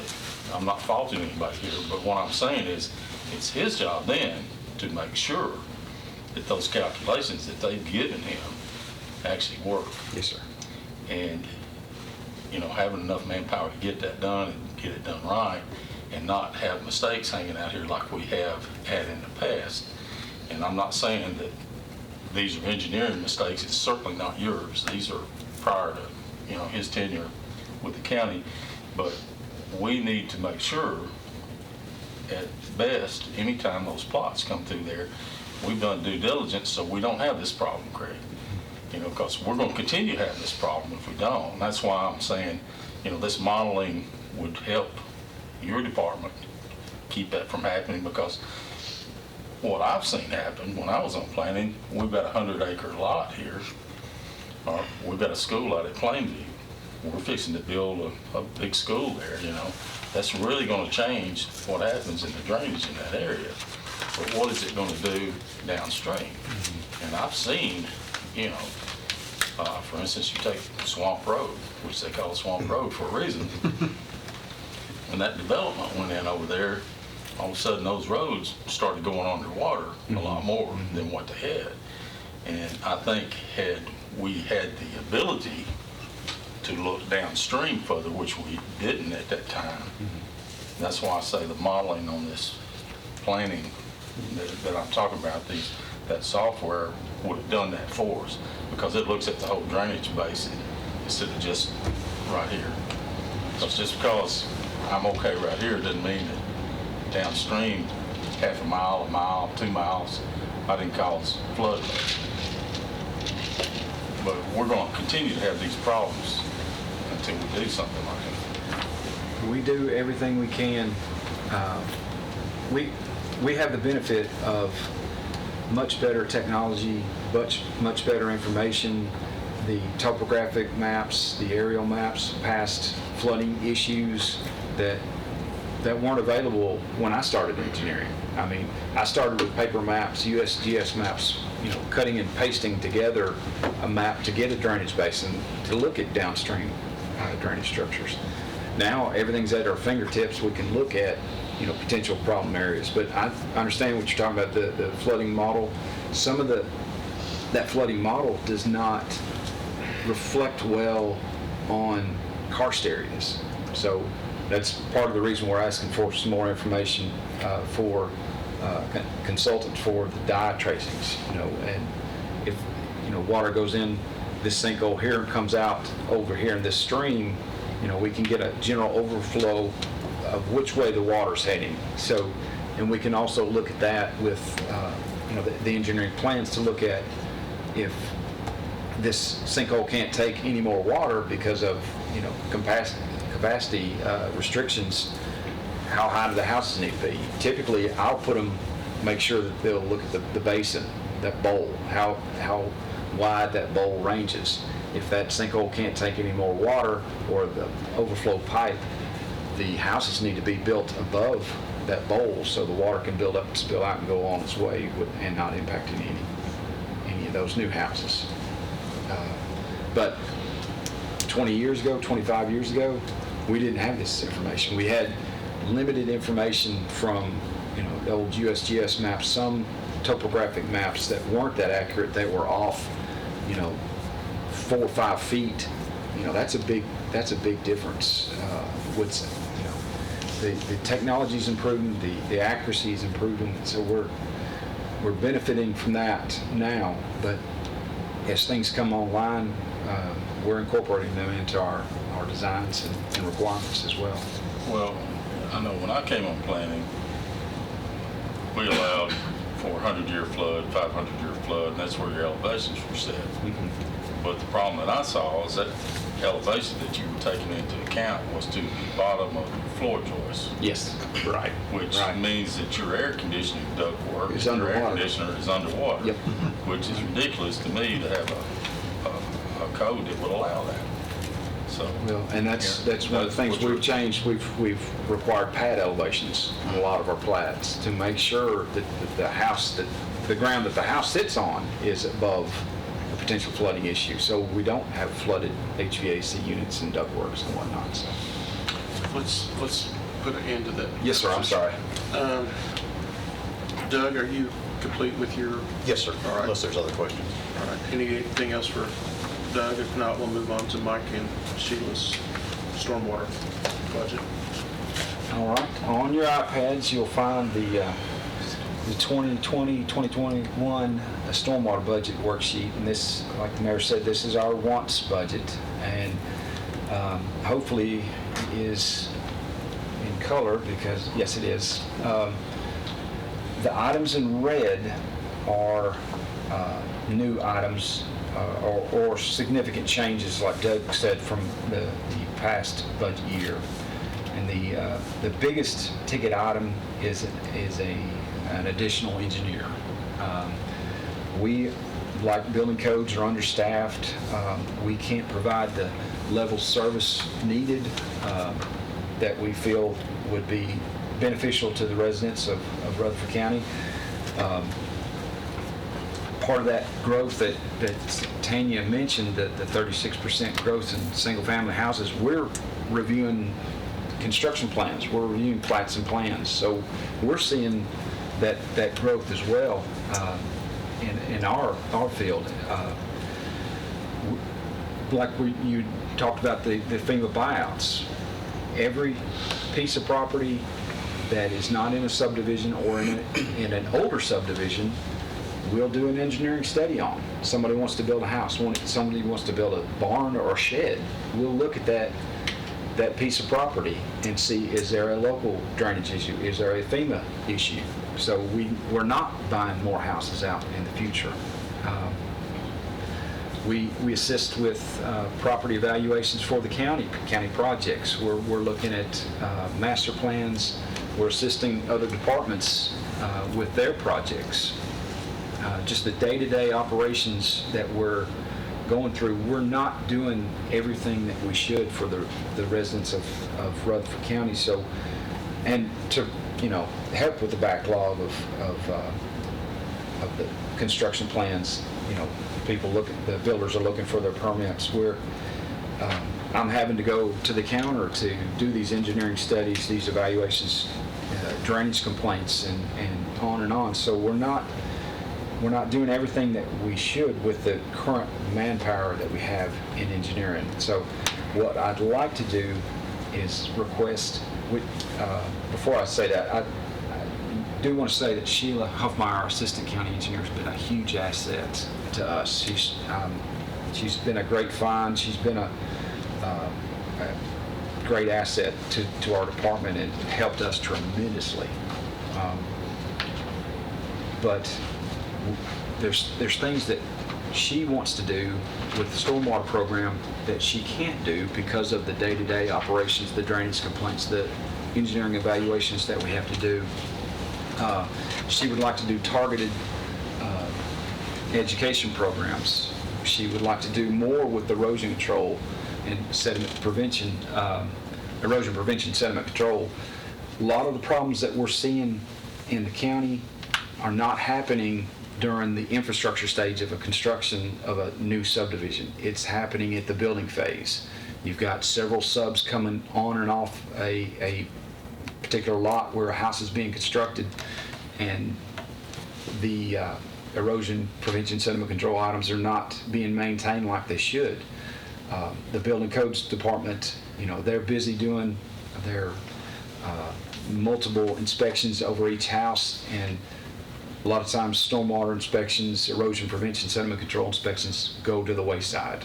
So what we'd like to do, we don't believe we could find another engineer as good as Sheila or anybody with that experience. So we'd like to hire somebody out of school and train them up to help us with the day-to-day operations, the engineering evaluations, the erosion prevention, sediment control evaluations, the on-site inspections, give us more boots on the ground. So that's our big ticket item, is another $58,633 for an engineering training position. That's somebody out of school, but up to 4 or 5 years out of school. So we feel that a new position would help us tremendously to help the residents, take some of the pressure off us, but also help the residents with their day-to-day drainage complaints, their erosion control issues. So that's our biggest item.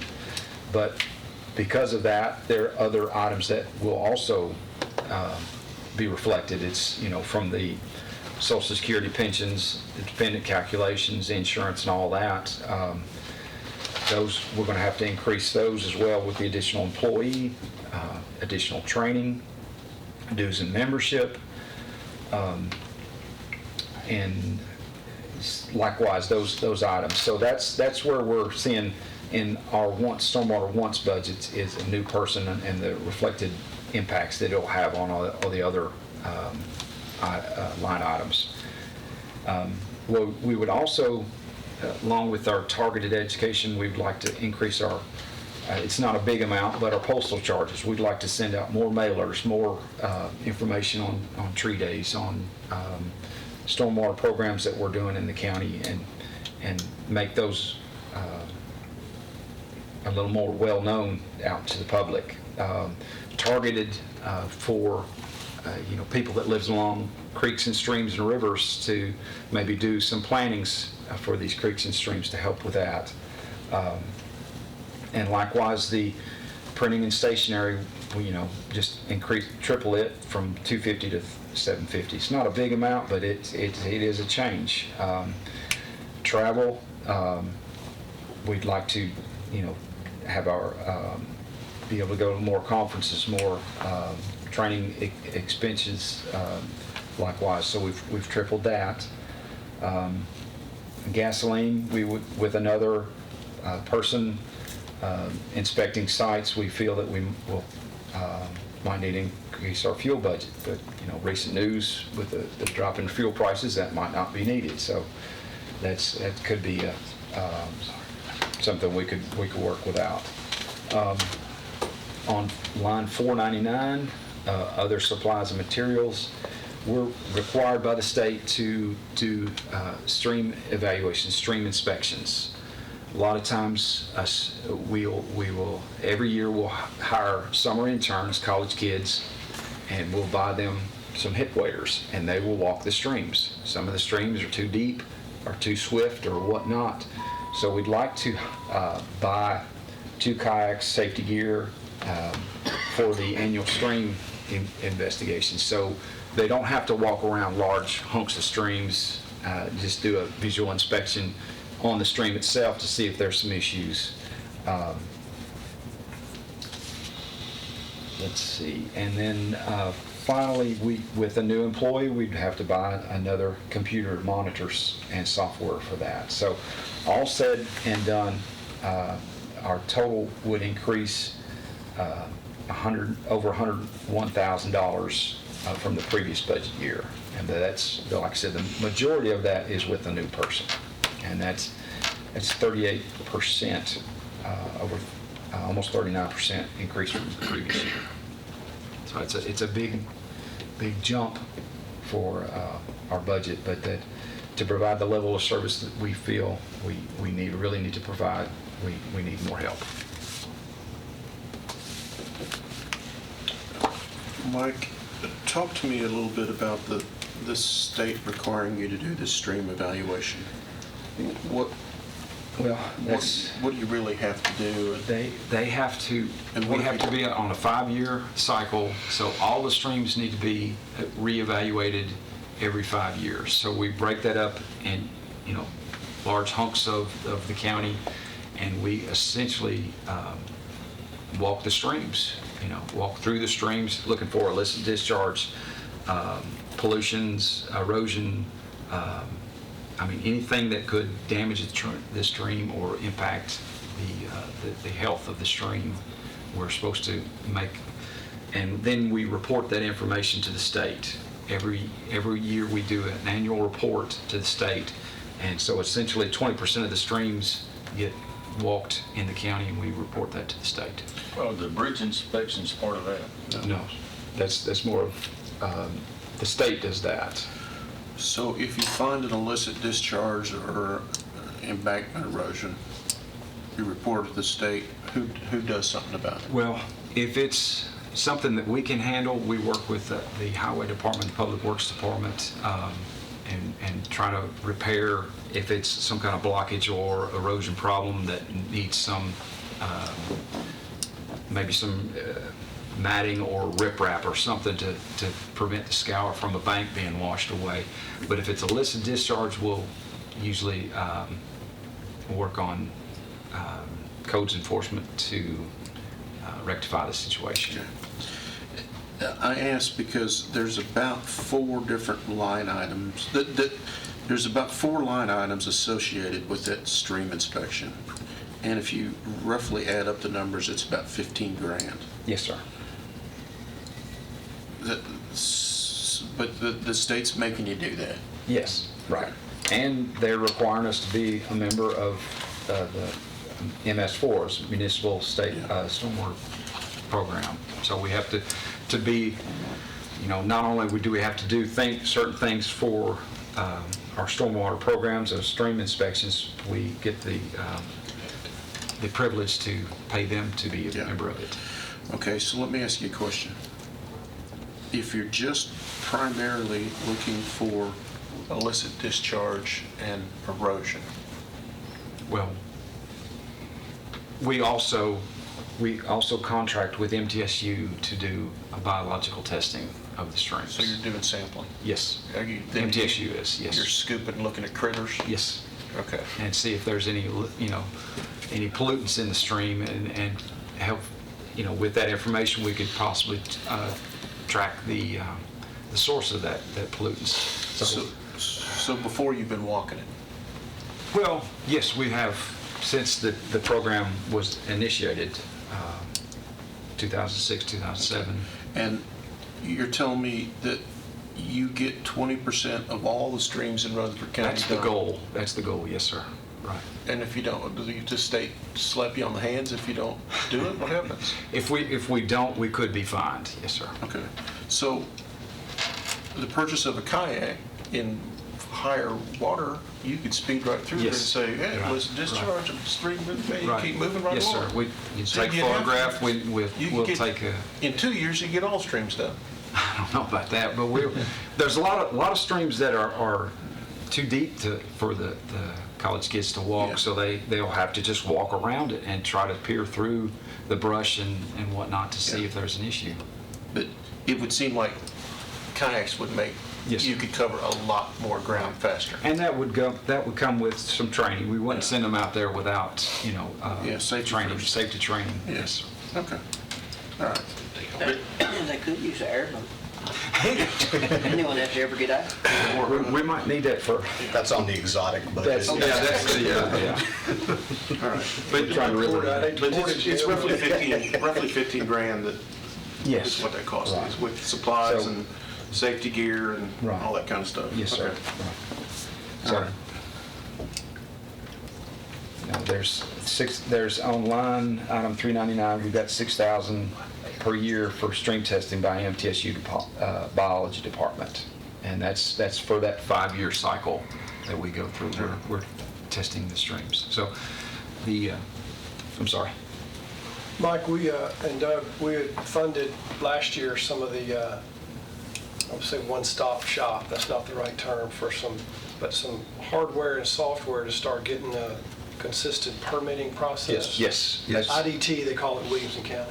Yeah, We it's, funded some City stuff works. City last works year. with I don't us. see anything on it. It's in planning and engineering. Actually, no, it's actually in, I'm the sorry. maintenance is actually out of building codes. Right. That was part of hers. It was in hers. Yes. Yes. So there's maintenance of it, but we're not, I thought we had purchased very low-level modules and we were going to implement and then increase. We actually had a meeting over there today, and they're working on now the software for the plat and plan review. That's the next So element. it's still progressing. Yes, sir. It's a big project, there's a lot of facets to it, but it is. Stalled. it is- No. No, sir. No, Okay. it's progressing. it is progressing, yes, sir. Any more questions for Michael? Thanks, Chairman. Nothing. All right, one last thought, silly question. Would not somebody from the TWRA not want to be out there while you're flipping rocks and looking at critters to see what the stream health is for the fisheries? They do that as well. The state also, the Tennessee Department of Environment Conservation also does spot checks of the health of the streams, and that's part of what their requirement is. But they want, as best a thorough investigation and this is not something that we, just raised our hands and said, hey, we can do that. That's part of their stormwater program, their stormwater requirements that the EPA and the state also mandates to us to do. Just wonder if maybe they could pay your students to go out I there and wish do the they same- could, do the same thing. All right. Thank you. We will take this under advisement, but I think you have one more thing here. You want to highlight this little document right here? Oh, that's under our budget. That was just part of the, that's the revenue side of things for the planning and engineering budget. That's just kind of an estimate. Mayor, Mr. Cush, you had mentioned that, you had mentioned the planning commission had asked us to take a look at our fee structure. That's something, we don't have anything to give to you tonight on that, but that's something we're looking at. When you were asking building codes before, as far as last time they had upped their fees, which I think she said was 2016, the last time we've actually updated any fees as far as our plans, submittals, rezonings, whatnot, last time we really changed those was about 2007. So it has been a little while. We've gotten some numbers from finance. They've helped us look at like give us hourly rates for us to take a look at. So we're working on that. So, but those numbers aren't available yet.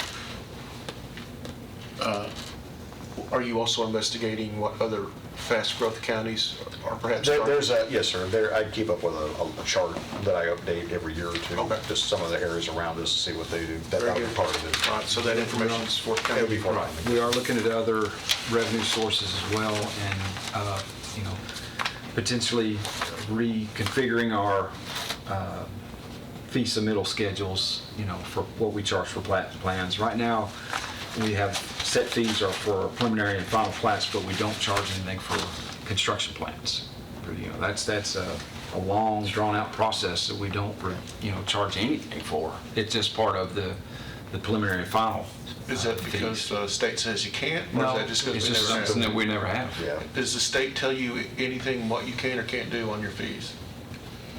Not that I'm aware of. Not As that- far as fees are concerned, obviously, we all know about the County Power Relief Act, but as far as changing our fee structures. They have no say-so? Not that I've, Totally up to us? my understanding. All right. Yes, sir. We have changed those in the past. and it's never been- We're very excited to hear about your information when it comes forward. Yes, sir. Thank you, gentlemen. Yes, thank you. Thank you. Last on the list, but number one in our hearts, Mr. McNollan. Mr. Chair, could I request a 5-minute break? Yeah, oh, sure you may. Sure you may. 5-minute recess. From recess, McNollan, why don't you enlighten us with the landfill report? All right, let's start with the landfill, and let's start with the financial assurance. Y'all should have that on your iPad. Financial assurance.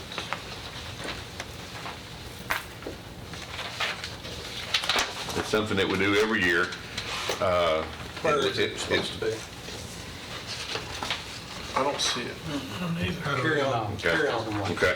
Financial assurance is something through the state, and it's in lieu of having a fund set up for the landfill, and it actually goes down every year.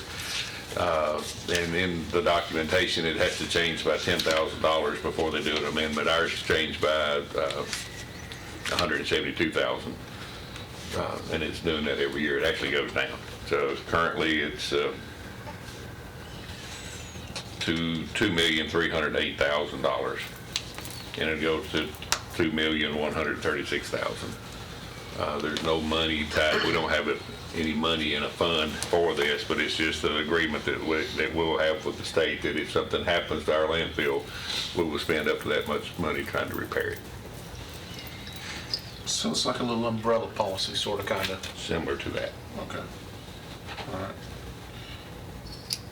And this money you say is really non-existent? That's correct. Okay.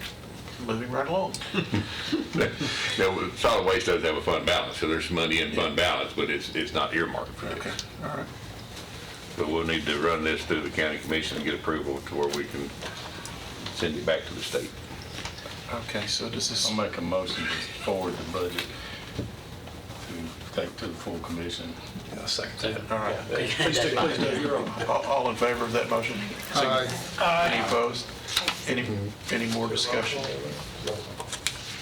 We're not, Aye. well, we're not really spending money. Yeah, all right. That motion passed. All right, go ahead, Mike. Saturday, April the 4th, will be our household hazardous waste event. It'll be our spring event. Be held at the City of Murfreesboro's Maltz facility there at 4765 Florence Road from 8 a.m. until noon. At that collection, we will not collect any paint or any electronics. No paint. No paint. If you have aerosol, spray paint, that's considered aerosol, they will accept that. But cans of paint, they will not accept. If you've got latex paint, nobody takes that anymore. You'll need to dry it yourself. If you have oil-based paint, you can call our office and get an appointment to bring the oil-based only. We do that year-round. A lot of people are holding on to their fluorescent bulbs. We collect those at Haley Road every day. You don't have to wait for the household hazardous waste event for that either. Any questions about the household What hazardous? times, 8 to what? 8 until noon. And the date again. It's Saturday, April the 4th. And if you miss it, we'll have another event the first Saturday in November.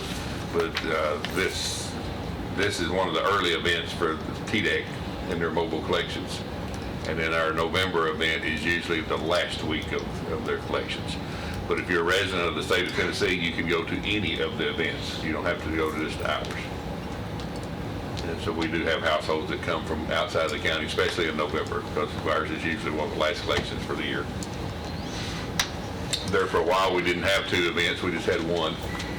The state asked us if we wanted to have 2 events and see if we could get a better participation. My concern was we would spread the number of vehicles we had over 2 Saturdays instead of increasing, but it actually has doubled, so it's helped. So we'll try to make sure everybody realizes we do have that event coming up, and please take advantage of it. At our landfill, you can see it's kind of been a little slow. We've had a little bit of rain this spring, just a little. So the activity out there is about the same as normal. There's not a whole lot going on. On the report it shows you the brush and it shows you the tires. The tires is, excuse me, is a little bit misleading. Most of our tires are generated at the tire dealerships and they have their own trailers. They don't actually come to our landfill. So that's when you see that number, that's a little bit of a deceiving number there. If you remember I think it was the last meeting or meeting before last, that we approved to do some core drilling at our landfill. It's still been raining too much for that, so that has not happened yet. But we have created the purchase order and we're ready to go. So as soon as the weather breaks, we can get started on that. Any landfill questions? What's the story on the gate that was brought up that's Is it closed? gone? Go. Take it down. The gate has been taken and been removed. Now, the downside to the gate being removed is that we'll have illegal dumping at our gate. With that gate there, it was close enough to they weren't getting out of sight enough that they would illegally dump there, but they'll go up to the back, they believe. Well, I tell you what'll fix that. Shotgun? Don't we own the county road? The county owns the road, you put your own gate up. So And that will eliminate it all. Will it not, Mayor? we're at the end of the road. I know, but can you not put We got a gate at our entrance. you can put a gate on that road anywhere you want to, can you not? No, it's a county road until you get back to our entrance, and then from there, it's just our driveway. Well, Republic had a gate over, so why can't you put one? But it wouldn't do me any good, they'd make me take one down too. Can he move his entrance to the landfill down that road? It's not our property. Getting into a legal issue. The gate's gone, but the poster's still there, right? Correct. And the reason the posts are still there, they're afraid they'll damage the asphalt if they pull it. I'm concerned about tearing it up when they put them in, I don't guess, or the asphalt wasn't there, maybe. No, the asphalt was there, but I guess when they poured the concrete, I don't know if they dug in under the road or what they did. But the gates are not there, to answer your question. Convenience center side, we have hired a convenience center coordinator. What? We've had the job posted, we had some applicants, but none of them truly qualified, so our most senior driver has decided he would take that position. And I'm proud he's going to take it. He's got some really good ideas, and his first goal, the one I tasked him with, is let's be nice. No matter what happens, let's be nice. And if you can't be nice, just ask him to leave. It's a roadhouse there. But it's, the mayor and I have talked about it multiple times. Our convenience center attendants are probably more the face of the county than anybody else. That's right. Our residents visit those centers and probably see our center attendants as government officials more than any other government employee. So the interpretation of Rutherford County is our center attendants. So, we're going to try to change the culture of our center attendants a little bit. We're going to try to keep them a little bit cleaner, a little bit nicer, and see where it goes from there. And we've got some center attendants that probably won't remain center attendants. And it's a struggle right now to hire center attendants. We've got 3 in training, and I'm actually surprised all 3 of them just about finished. Usually when we start 3, we'll wind up with 1 or 2. But so far the trainers that's been training them said they're doing pretty good. So, so far hopefully we'll get them in place. But we've got some that's age is catching up with them, and the physical ability of actually getting all the tasks done is becoming a struggle. So we'll just have to cross that bridge here pretty soon. But I'm glad to have that in position. Tony Underwood is his name. And he started here at the county. He and I both started in 2006. I started teaching at Smyrna High School, and he started in the solid waste department. So glad to have him in place, get that going. He starts Monday. So Monday will be a center attendant meeting. We're going to bring everybody in. They all know Tony as the driver anyway, so we'll get that started. And as far as the convenience centers themselves, we've still been really busy. The pretty Saturdays that we've had has been extremely tough to keep up with. We've got fully staffed with drivers, and then we've lost back down. So with Tony moving, we've got 2 vacant positions now. We've got the jobs posted. It'll be posted for another week. Haven't gotten any applications from that posting. Now, I've got a couple on my desk that my drivers talk to people, and they came in and put in applications before the job was posted. So we'll see where we can go and try to get people hired. I know I went to the one in Walter Hill Saturday, and they were down the street, which, was clogging up traffic, but it was, your guys were way overwhelmed. I mean, way overwhelmed back. So, I think you had 2. Easily 3. We can't. They were so overwhelmed. I actually felt bad for them. I stayed there probably 25, 30 minutes watching, but not looking. I had something to do, but I'm just saying they was so back down the road. Right. I just felt like they were just overwhelmed. Well, that's part of the discussion we've been having, and we will continue to have.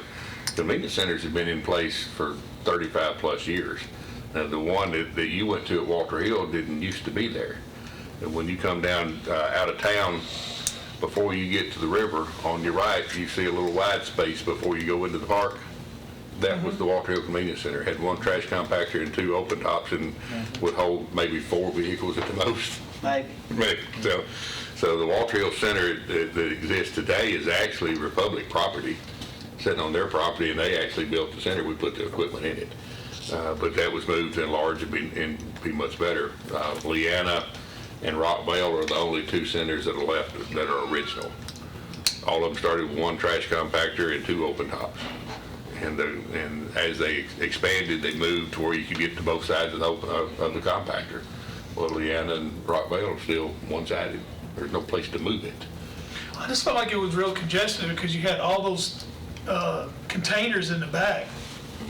And everybody was clogged up on the first 3. I mean, the cars, a lot of it had to do with carpool.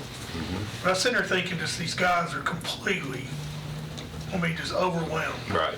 And see, that's the reason I think we need to look in our future discussions at curbside collection in a lot of the county. Because, that's an every Saturday thing when it's pretty. And the Saturday after Christmas, it's much worse than that. And it's at just about every center. Well, it's a 2-lane road, right? And it's a state. So when you're 10 back, you got cars trying to get through it. It's pretty. Like Chick-fil-A. Yeah.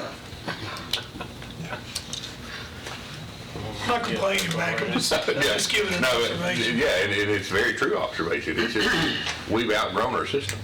The county has outgrown what we have available. Share with them, Mike, your goal is to have Leanna done and completed by the end of the budget year. I am very hoping to do that. Now, the building's still standing. The rain has killed us. We've got the stormwater controls and measures in place, and it's as far as we've gotten. Put up a big rain gauge out there, and I intentionally bought a big one. That way you can pull up and not even have to get out of the car and go look. And it's a 6-inch rain gauge, but it's about this wide, and we've had 12 inches of rain, solid rain, in the last 2 months. Now, the good thing about it is there's no standing water. The only standing water on the piece of property is where the posts have been pulled up and left a post hole, or where we've driven across it and left a rut in the ground. But as far as just standing, cooling water, it's not there. The volunteer fire department has been working on the building, right? Right. The Rutherford County, Murfreesboro, and Laverne Fire practiced on that building for 3 days. They have some really neat tools. But for collapse structures and trying to cut holes in walls and things like that, so they've done all that. I was afraid they would make it fall. They didn't cut enough on it to make it fall. Well, neighbors out there have contacted me thinking, a speculation, why did they stop? And so the rumor is in Leanna that they hit asbestos, so that's why it stopped. That's not true. It's not true. We had the building, concrete block wall, we had the building tested for asbestos, and there wasn't any in it. And I was kind of surprised the building's old enough it could have. I hope they're watching that. Okay. But, convenience centers have stayed busy. We did something that I didn't really want to do, but I talked myself into it. Usually if you get prepared and you have something in place, you don't need it. If you go on a trip and you put a spare tire in your trailer and a lug wrench and a jack, you don't have a flat. So this fall, we bought a salt spreader to go on our 1-ton truck so we could de-ice the centers. We need it. No snow. But we're prepared for it, and that's what usually happens to it, is that, the roads will clear, but the centers are still icy, so it's unsafe for them to be in there. So we wind up closed when everybody else is back up and running. So our intent would be able to go in there and get that salt on it and then get them back open, but we haven't needed it. So. Well, let's go back to Leanna. Okay. What will keep you from being done at the end of our fiscal year? Maybe getting into the bid process on a few things. Rain. And then the weather. The weather's a big thing. We have the money, right? It's set aside. Glad y'all allowed us to do it, and I don't know if you remember, but in the budget, we put in $200,000 in a line item, and it's for site work. Normally, when you do like the Leanna, you would have the erosion control, you'd pay somebody out of one line item. You'd get the stone, that'd be out of a different line item. Somebody's pouring concrete, may be able to different, but all the intent is to put them all in one line item so we can tell exactly how much money we've spent. And so we've got that $200,000 in there, but that's not going to be enough to finish the project. That's going to be enough to get us started, doing bringing the fill material in and the equipment to do that with. The building structure itself, I think we've looked at what we think we want. It'll come in below a bid where we don't have to bid that, we'll just have to get quotes. Now, the concrete will have to be bid out, and the fencing would probably have to be bid out. But your compactors, your other equipment's already... It's already purchased. Yeah. We've already bought it. Make every effort to get that done. And then once we get this one finished, then our next move is going to Rockville. Yeah. All right, continue on. That's basically all I have for as far as the report. Unless y'all have some other questions, So move. Need a second? Second. All in favor? Aye. Motion carries. Yes, sir. Go ahead. Nashville and Wilson County debris coming our way. It could. A lot of it's going to Southern Services landfill, which is west side of Nashville, the waste management facility.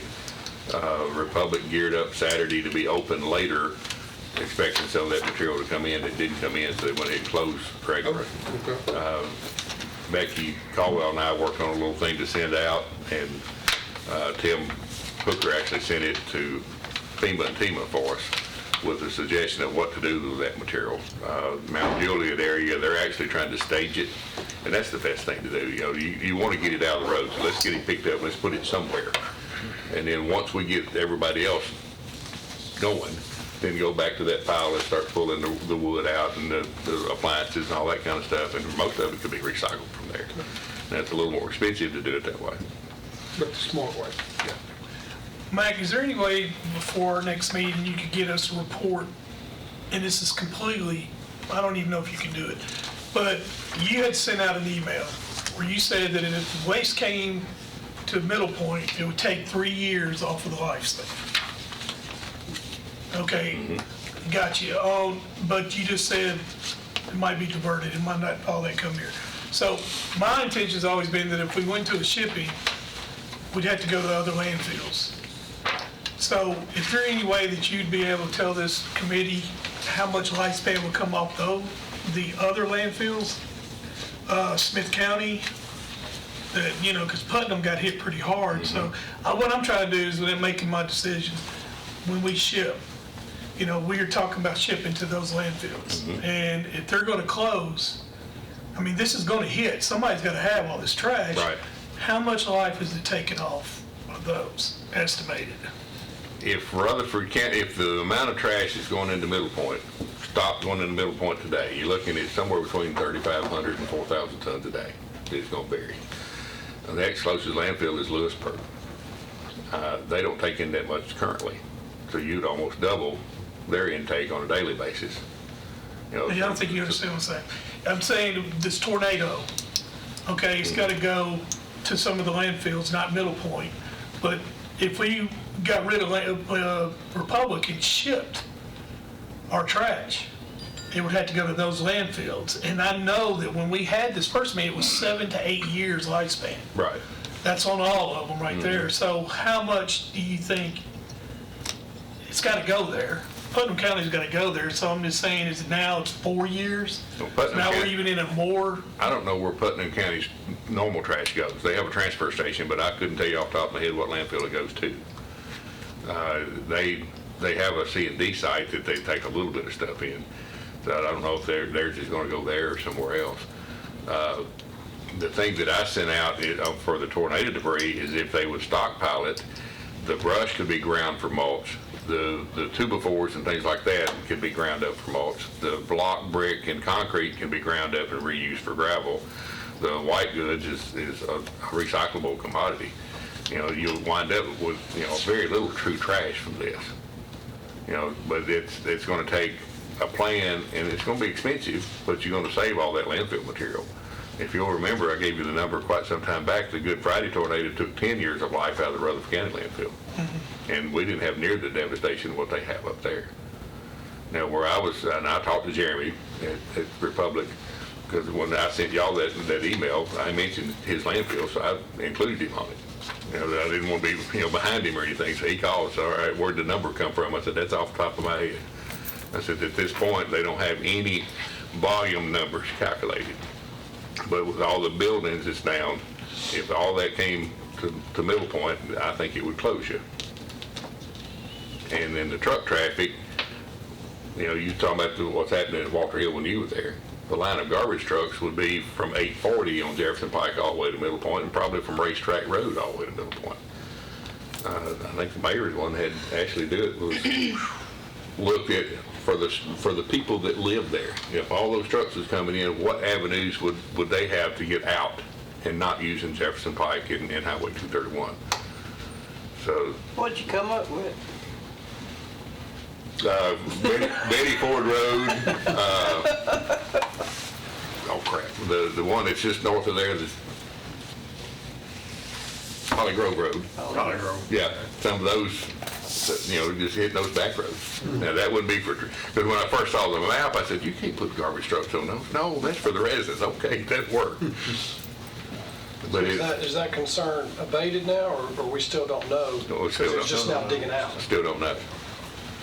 See, Nashville's recovery is just now getting started. They were still looking for people, through buildings, and Putnam County was doing something similar. So as far as actually worried about getting the debris hauled away, that wasn't their concern. They were still in trying to recover people. Once the police and fire gets all settled out, then you got the electrical and utility companies that's going in and fixing their stuff. And solid waste will be dealing with it for 6 months or longer. I did hear somebody say that Wilson County were sorting theirs in separate parts. Right. So that's a step in one good direction. Right. It's not going to all come in a mixed Well, truck. see, Wilson County's got a C&D site. So I would assume theirs would go to their own site. And I've not had any of them reach out for any equipment, to ask her for help for any equipment. So Metro Public Works has got quite a bit of equipment, so they should be able to handle it. Now, the numbers that's coming in from the news media, they're picking up with knuckle boom trucks and picking up bulk items and lumber. They're not picking up concretes and bricks. Their tonnage is not high enough for that. They picked up 94 tons so far. That's some bulky stuff that's not real heavy. All right, I show that litter fines is still on the agenda. You want to talk about litter fines? We need to whatever the county has to do to get some teeth into a law or a rule. I'm not sure what you would call that. Well, I know I went to a place and I watched, and there's cameras. I'm going to Murphy's right. A guy put a whole apartment of trash on the side of the thing. And by the time somebody called me, he sped off. But there's cameras everywhere. So my question to you is, who do we have that can go and see that? Mr. Chairman, I had tasked this committee last week, or last month, excuse me, to take a look at this. What you see here is what's on your pad tonight, and that shows what is in Tennessee code. It's a $50 fine. Yeah. And where I talked about, if we're going to get serious about it, then let's increase that fine. We can't go below what is in state code, but we can go above what's in state code. And I believe Commissioner Piercy asked me, he said, well, I think you were talking about Bart Smith, who used to be our wheel tax enforcer, and he actually went around digging in garbage to see if he could find people's names on envelopes, et cetera, and would issue a fine. I would suggest to you that if you're going to put some teeth into it, go from 50 to 250, and offer it to all law enforcement agencies, Smyrna, Laverne, Eagleville, City of Murfreesboro, and the Sheriff's Department, instead of us hiring one person to cover 612 square miles, give them half of the fine. To the individual officer? No, Oh. back to their department. There was in something that I read, and I don't think it's in this one, that it's a tiered system. It came out of Memphis. But if you throw away if you're talking about a Couch. a big sofa, No, a whole apartment. okay, if you threw Never that, seen nothing like it in my life. if you threw that away, that would hit the big tier. So it'd be up to a $2,500 fine, up to 180 days in the workhouse. And if I threw it out, you saw me do it, and you turned me in, and I got convicted, you got the $2,500. We would have people quit their jobs and start riding around watching. Well, those are all things we need to look at, but you can see here the numbers I've given to you there, how much, and these are old numbers, that 5,100 pieces of litter per mile on urban highways. 30% is deliberate litter from people and vehicles.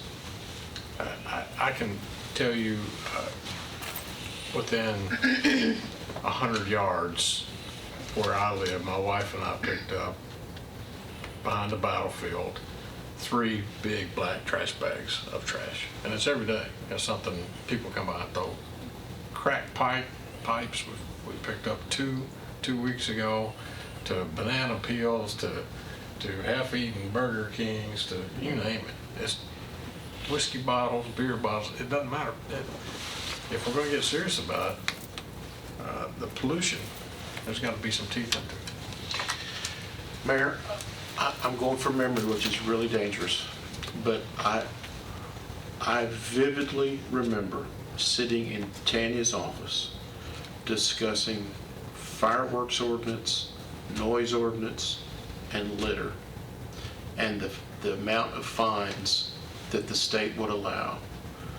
And I swear our last county attorney reviewed, researched, and told me that we could not charge more than $50. That was the state maximum that we could charge, not the minimum. And Tanya and I looked at each other like, again, how stupid could you be to limit it at $50? How are you going to stop anybody from shooting fireworks off or blasting their I'll be happy stereo? to check that tomorrow. I'll call one of the state attorneys. Yeah, who oversees please state do, local. because I was told that $50 was the maximum the state would This let us has do. 5 pounds to 10 pounds is $500, and 10 pounds or more is $2,500, plus court cost, plus $11.29. So I'm seeing here that there is some teeth for some of these. I'm just telling you what I was told by the county, This the is former county attorney. this is TCA. Okay. So Now, I hope you're right. the $50, the apartment load of stuff, if he'd taken that to landfill, it would cost him more than $50 in disposal. So if you're gonna give him a $50 fine and let him walk away, he's better off throwing it on the side of the road and paying the $50 that's old fine. information, y'all. I mean, it's just right here. Yeah. That would be $2,500, $11.29, or a Class C felony.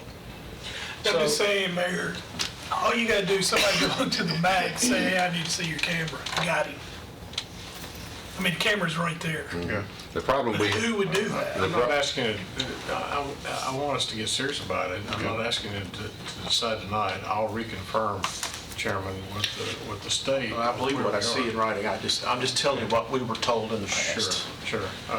But then, at that point in time, if this committee decides to do something, I think you all established before I got here an environmental court. Yeah. And we'll need to get the environmental judge to come one night and say, listen, we're serious about this. yeah. Don't let them off and feel sorry for them on the first, word will soon permeate throughout the whole county. Yeah. Once this county takes it, puts their foot down and says, we're serious about it, we're tired of the trash, we've got 2 new vans coming for the workhouse to do nothing but I-24, and where else are they going to be working? State roads. State routes. You've got the local got routes. the county road. Taking the workhouse inmate, picking up trash. I don't know if anybody's driven between Sam Redley and I guess, what's the next exit? Almost. Almost. And it's embarrassing. Yeah. I understand. Well, I am happy to escort Judge Eyeshot down to this table, and we can speak American to Judge Eyeshot about what our needs are, and we can have Tanya here to express her needs when it comes to reinforcement for overgrown grass, because Tanya we have opined about this multiple times, about she sends letters out to people that let their grass grow, have broken down dilapidated vehicles hanging from the front tree, engines hanging from the tree, the neighbors complain, and you send out letter after letter after letter. It goes to court and they say, well, let's just give them 90 more days. We got to speak American to our judicial system and say, enough's enough. Let's do something about it. Put teeth in it. And I'll be happy to get Judge Eyeshot down. A little different swings on the interstate. The workhouse doesn't have their equipment yet, so they borrowed one of our vans and a trailer. And a pickup or a truck lost the wheel. Luckily, it wasn't standing anybody in the way, and it hit the rear of our trailer, and it did the door in and broke the wood. Luckily, nobody was there to get hurt. 2 weeks ago on Sharp Springs Road, I think where we were, farm tractor hit our loader crew trailer in the back end, and it was actually parked in park, and it hauled it up, carrying it. Riding out there, Rick. Was that you? Carrying a bale of hay. So he didn't see the truck, the van sitting there with the lights flashing and everything else. He hit it so hard that when he got ready to pull away from it, all he had to do is turn left and drive around it. It pushed it that far. But it broke the park pawl in the transmission. So it's at the dealership in Manchester. They're going through it and see what else is wrong with it. The trot valve, it hangs. So we sent it out there to get an estimate. It's $10,150 to repair the trailer. We bought it new a year and a half ago for $9,850. So we're going to repair the trailer. So how are we going to repair the trailer? We're going to take the suspension out from under it and the lights off of it. He's going to build everything else and put it back on. We're going to wind up with the same VIN number we had. But it's going But the individual's going to pay for it, correct? Risk management is dealing with it, and I talked to Brenda Neat today. She's with the company, yeah. And she said, yeah, we're going to pay you for it, and he's got insurance. The farmer's got insurance. Hopefully it all covers. I don't know how it covers. If the tractor's specifically insured, then the liability from the farm owners would follow. Well, most tractors, if they're insured, it's just for fire, theft, and rollover. Well, but if they're insured specifically, the liability will follow it. Okay. I don't know. Like mine's not. Speaking from experience, my tractor has liability insurance, so it would pays for the trailer, not collision. All right, let's... But luckily, nobody was hurt. Some of the inmates were inside the van. One of them was standing out. And of course, they all got checked out, but they're sore. They were sore. Right. But just if we can get the litter problem slowed down, then our safety exposure, our risk out there on the road will be a whole lot less. Are we willing to put this litter fine into play? We ready to pull the trigger? Let me get a letter, just because of your question, let me get a letter from the state attorney. Okay. She handles the state and local committee, and she knows this backwards and forward. I would feel, even though this is a TCA, I prefer to have just another backup for that before you take any action, so I'll bring it back to you next month, if that's okay. While he's researching the amount of fine, ask yourselves if we're got the gumption to pull the trigger and start doing that, and what repercussions there might be. So, because I'm ready to move. All right. Mac, do you have anything else? Not that I can think of. All right. Before we leave, the gentleman spoke about, he requested a resolution to back the state on the plastic bag. Does anybody have any issue with Rachel drafting that resolution and we presented it to full commission to support that bill? Sounded good to me. The only question I had about it, the original one that I read mentioned paper sacks. It's a He single didn't have that use. resolution with it. Right, well, that's what I'm getting at Do we is, pull the resolution? is just have that resolution with us at the commission. Yeah.